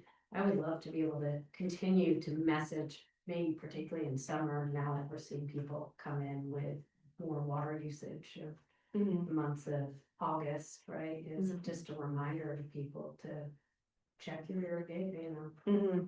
I don't, not check your irrigation, it's not everybody has that, but check your water use, you know, just a reminder to people that, It could be like dry January, but yeah, dry June. dry June, dry summer. Maybe we Yeah, could we buy a could. bunch of flumes at cost and I- sell them at cost, we could I maybe think get put that'd that on our be great. site. Yeah, just have a. Yeah, I mean, Provide- I originally, Inverness had a similar program. I talked to Jim Fox there about it pretty extensively. This was a while ago when I first joined the district. I think it was a kind of mixed bag in terms of a lot of them, you know, folks were just basically not attending to them and the batteries were dead and stuff like that. But I can pick it back up with them, you know, around that. And anyway, I mean, I Right. definitely think Think to think and, you know, just to that point, I think, you know, it's a balancing between, really having the saliency of when we put up that message, it's like, oh, we're in a drought and blah, blah, blah, but I agree, Right. I know that, Belle is like, it's, you know, because she's been through droughts and understands Yeah. like how important it is to be able to like turn on that message and really have people attend, but I feel, you know, it would be nice to take advantage of it a little bit more and just kind of routinely, like you guys are saying, when you approach these months where the flows are low, to just kind of let people know, hey, you know, it doesn't have to Or, be. hey, you're doing a good job. I mean, Yeah. I can look at those fire signs Mm, and, yeah. yeah, oh, it's not that high, but I'm still absorbing the information. So that's, even if we're not in a drought, if I came into that Yeah. sign, I would be looking at, it's like, oh, we're actually doing a really good job. Yeah. I think that was one of the most powerful things during the drought was that people were doing a good job. Yeah. And, you know, that's a lot more inspiring than getting your hands slapped, Exactly, you know? yeah. Mhm. Even right. if we could just reframe that sign, I don't care what the message Yeah. is, but people would know it's a BPUD message sign, so whether it's a flume, whether it's like you're doing a good job, or hey, we're teetering on, whatever the message is. Yeah, maybe we could bring back, at a future, meeting, how you guys wanna use that. Because basically, you know, there was like a smiley sign up there and I was like, oh, great, are we gonna have to deal with this? Like, Yeah. because we were like, should we take the thing down to basically not incentivize people to put stuff up there? But it seems like it went up and it's gone. And so I don't wanna make a big deal Yeah. out of it, but No, I maybe we wouldn't. just bring back, you know, how do you guys wanna use that space at a future? I think even if we just got a BPUD, right, if we don't have a message, but people aren't gonna put anything on there. Yeah. That's what I was Alright. thinking, And then we can update it as you feel. I would just a big sign that says, don't post anything here. Yeah. very well. Oh, yeah. Post no good. Post no- All right, we're moving on to item Hours. 14, if that's Yeah. all right with everybody. Acceptance of asphalt grindings from the Y project in partnership with the Bolinas Fire Protection District. Yeah, so this was kind of what we were already intimating when we were discussing Rodney's item. It was just an opportunity. I didn't even know that this was a thing, you know, it's just like classically what happens. I'm like, oh, this is a thing. So basically looking at it, we had, and just to say that this was a little hectic because, and now I know, like, okay, to do things a little differently, but basically what happened was, you know, the fire district came to us, Rodney was coming to us, and we were made aware, oh, the Y project has all of these asphalt grindings that they're asking if we want to use. The fire, you know, Mesa Park had already accepted some and, you know, got their parking lot redone. When we looked into it, I was like, okay, actually, we normally get these things tested. We go through this like public kind of noticing of, you know, the public that, hey, there's materials that we're accepting, they've been tested, and kind of acclimating the public to, you know, this is not as scary as maybe some of you guys think. Because as far as, you know, I essentially talked to Jack about it when this was all happening, and then also reached out to Don Smith because he was really involved in getting the materials tested previously and knew a lot about sort of like the technical aspects of all of this. So that was really helpful, and thank you, Don, for helping me with that. But basically, you know, in talking to folks that, you know, while it may not be people's preferred materials, it's actually very effective. It compacts. I mean, that's why people use it actually as road material. And so it, you know, doesn't slough off as easily as even gravel and some of these materials. It obviously means that now we don't have to pay for those materials, so it leaves us more money to actually do some of the repairs. There was a lot of reason to take on the materials, but we didn't really have enough time to go through our normal process of testing it and all of that. So we tried to expedite that, and I was kind of in this sort of predicament of, oh, crap, I'm gonna take on all of this material, and what if it doesn't pass these tests? Fortunately, it passed the tests. And you know, and now I would say I would direct the board, like, you know, because at some level Jack said, hey, accept the material. We've done this previously. You can just take it on. What ended up happening is it, turned out that, effectively the Y project was delayed for whatever reason. And so there was kind of this window of opportunity of, oh, I actually can get the materials tested. So we got them tested. Like I said, they came back and they were fine. But it just highlighted, again, part of the cost was expediting it, but it was basically $800 for us to get the samples tested. To what extent have we just essentially set a framework, tested these materials multiple times, and we don't necessarily need to go through that every time? I would kind of defer to the board on how you want to approach it. At some level, I think we're kind of giving the community peace of mind around it. And so, it's probably worth it. But I'd say, in the future, knowing what I know now is like, oh, there's a project going on, I can go and interact with the contractor before. So it's not like, a week before they're ready to deliver the materials. We basically are engaged with them early, testing the materials earlier. And I think the cost was only like $400. It was like half the cost if we were just not having to expedite it. So anyways, just wanted to bring that to Good. everyone's attention. Great. And that, letting the public know these materials are available for the types of projects that, Rodney brought forward.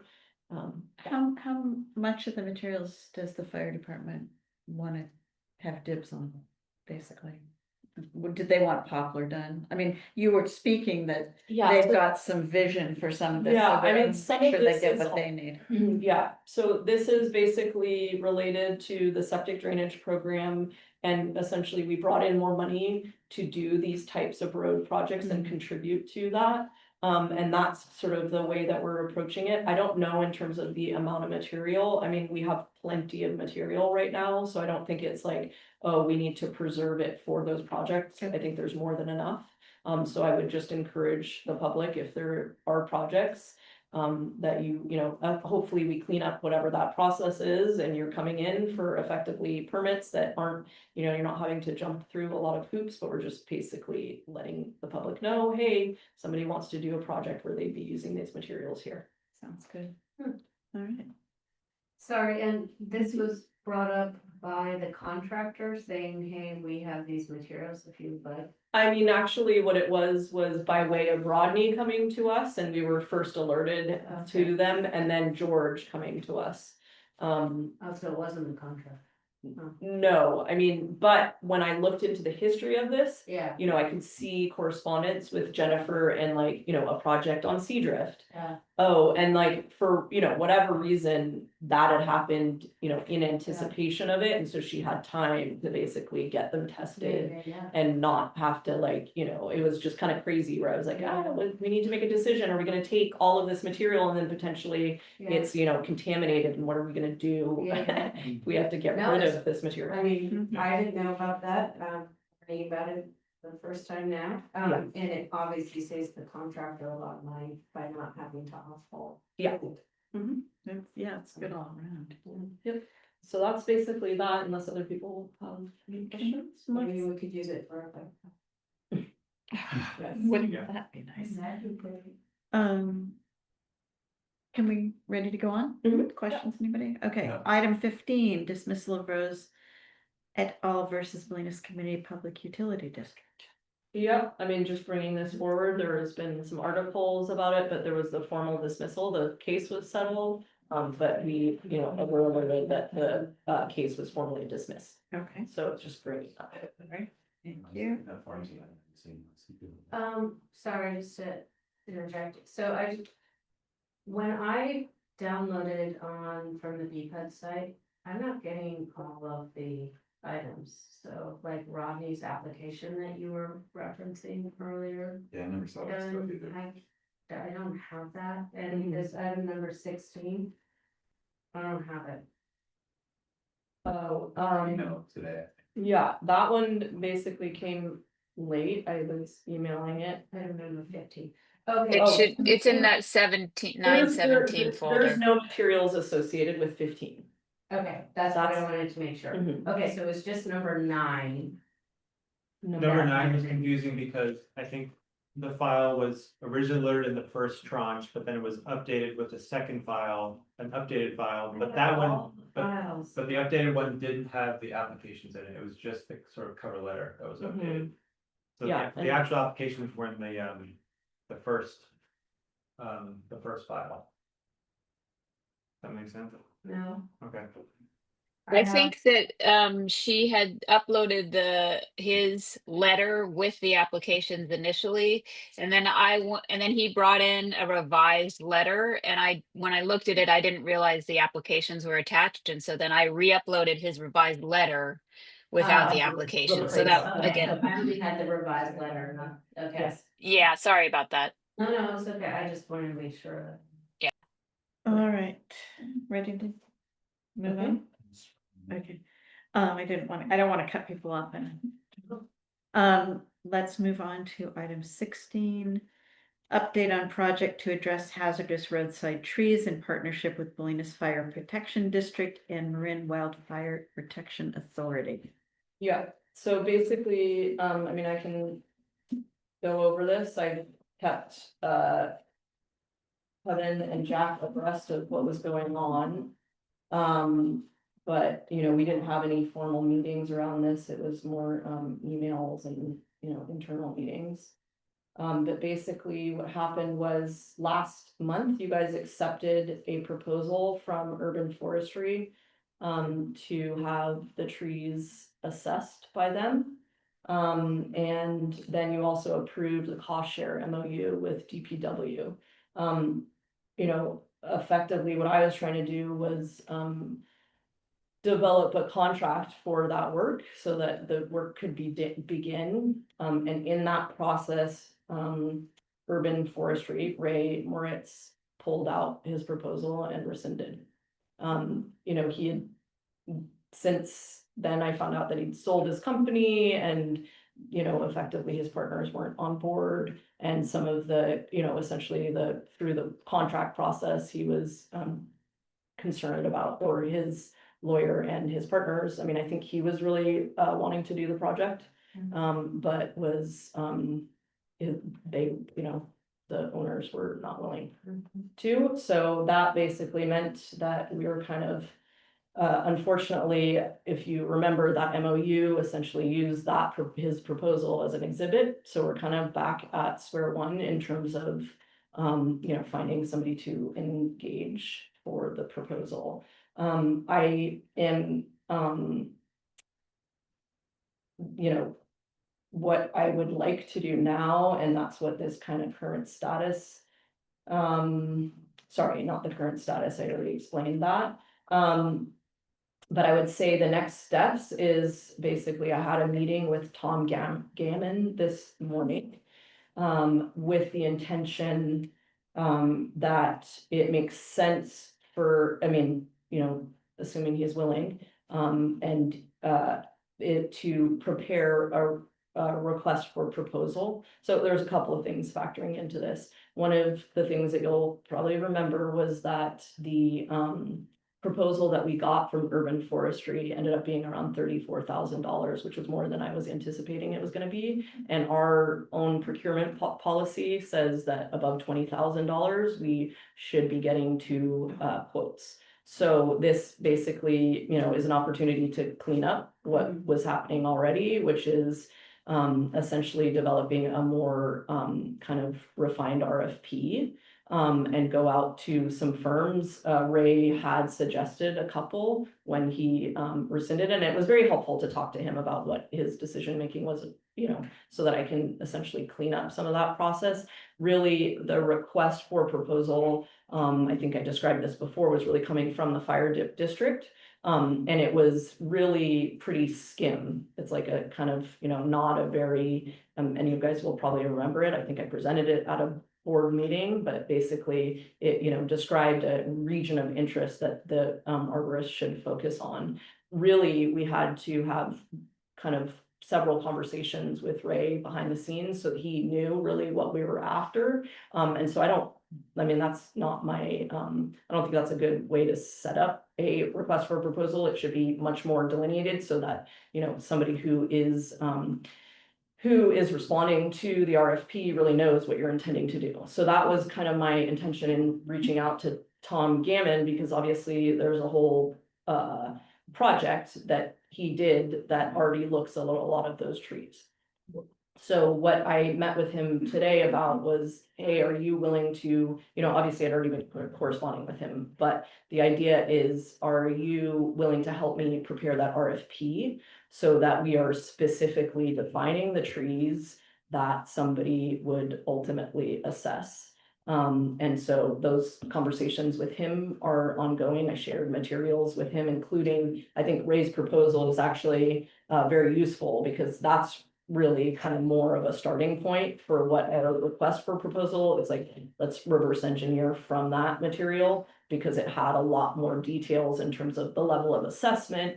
And, and essentially what I was talking to Tom about is effectively using, him helping me prepare that RFP, and also preparing like a technical memo and data repository, so that the person who is responding to that can reference that, not only so they understand exactly what we're after, so that when we get these proposals back, I can really evaluate them, because people are responding to something very specific, but also in terms of, hey, there was a lot of legwork that was already done in the grove, and you don't need to inventory every last tree here, because it's already been, inventoried, and some features have already been characterized.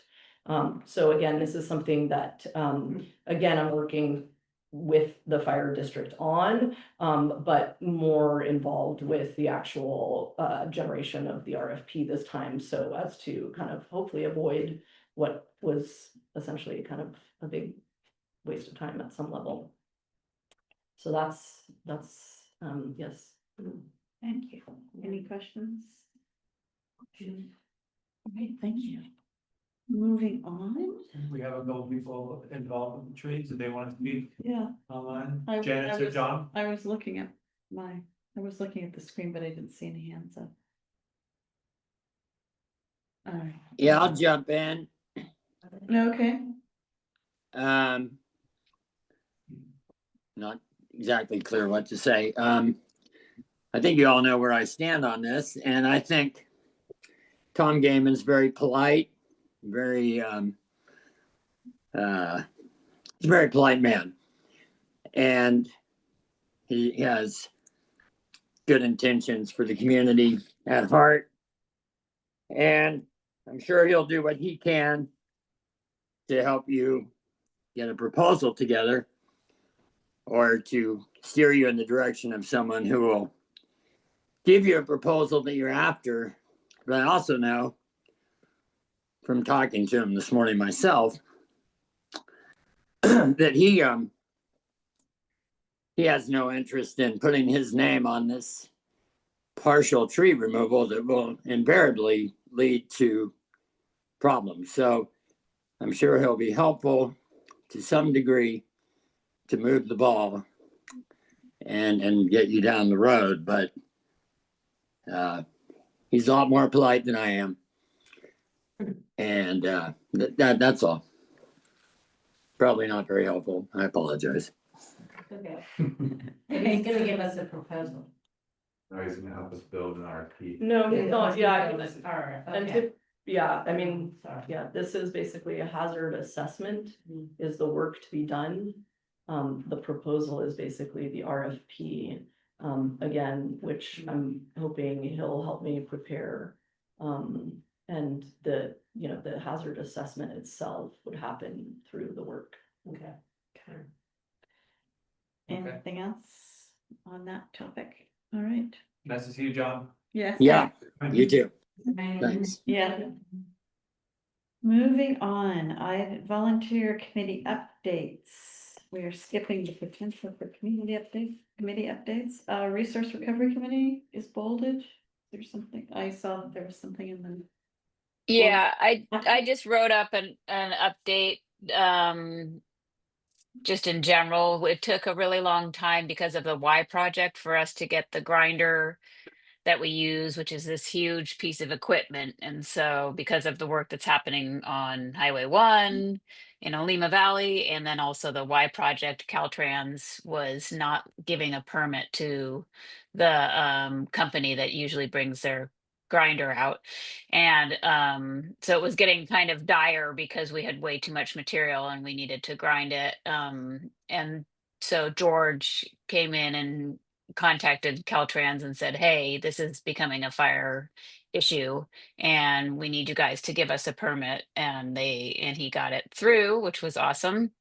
And we got it ground in a day. And so now we are just dealing with the ground material, and you have to composting it is a whole process of turning the piles and every so many days and keeping it at a certain temperature. So Joe's working on that. And so things are back to normal for now. Great. And then the other thing I noted in the update was that Marin Wildfire Prevention Authority, every year they host an annual chipping day. And so they'll go down to the site and then people can come down for free and have their green waste material chipped. And so that's going to be planned to be on October 7th. So we're just going to put the word out for people to bring their garden trimmings and such down there on that day for free. Okay.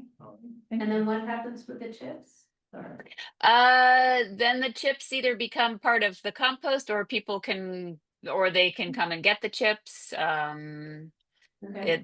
It's really just sort of getting rid of fire fuel that in a way that people, and then chipping it down. Yeah. Yeah, Jenny? Does that mean that the hours are back to where they? Yeah. Regular? Yeah, I mean, they're open, their hours are closed on Tuesdays and Sundays, and then they're open every other day from 9 to 4:30. Thank you very much. Thanks. Yep. Nothing from resident parking permit? No, yeah, Am I just the bowls? Mhm. Okay, item 21. Yeah, and that's a typo there. It should say C number 16 and 28 because they added something. Molinas Eucalyptus Project Bike Path Ad Hoc Committee. Yeah, so we can just deal with those with the item that we just covered, number 16, and then when you guys approve the minutes, Okay, I'll have an opportunity to just let the public know about our special meeting related to the bike path. sounds good. Standing committees, no updates from standing committees, is that accurate?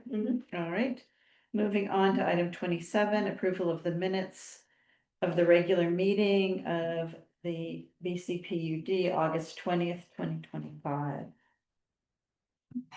Any corrections to the minutes? That's good to me. No corrections. Say, All right, any, a motion to approve minutes? I make that motion. To Thank approve. you. Second, second.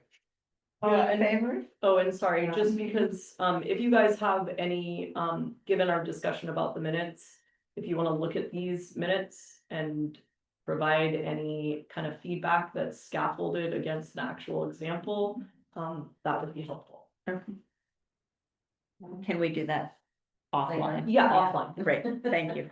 All right, the motion to approve the minutes by Jenny has been made and seconded. All in favor? Alright. Aye. Opposed? None? All right, moving on to item 28. The minutes from the bike path repair special meeting, September 4th, 2025. Georgia, did you want to? Yeah, just letting the public know that we had a meeting, for, the bike path, that is recorded if anybody missed it. But we essentially, the board approved a proposal. I mean, the crux of it was a proposal from, WRA to help us with the coastal development permit associated with that project. Okay. Do I hear a motion to approve the minutes of the bike path repair special meeting? So moved. A second. All in favor? Any discussion? All right. Moving on to item 29, approval of the warrants for the month of August 2025. I make the No motion to comments. approve. Yeah, no comments, just glad to see, well, other than glad to see it come down. Okay. Yeah, it says the finance committee. Do I hear a motion to approve the warrants? I make that motion. Okay, second. Anyone? Aye. And all in favor? Aye. All right.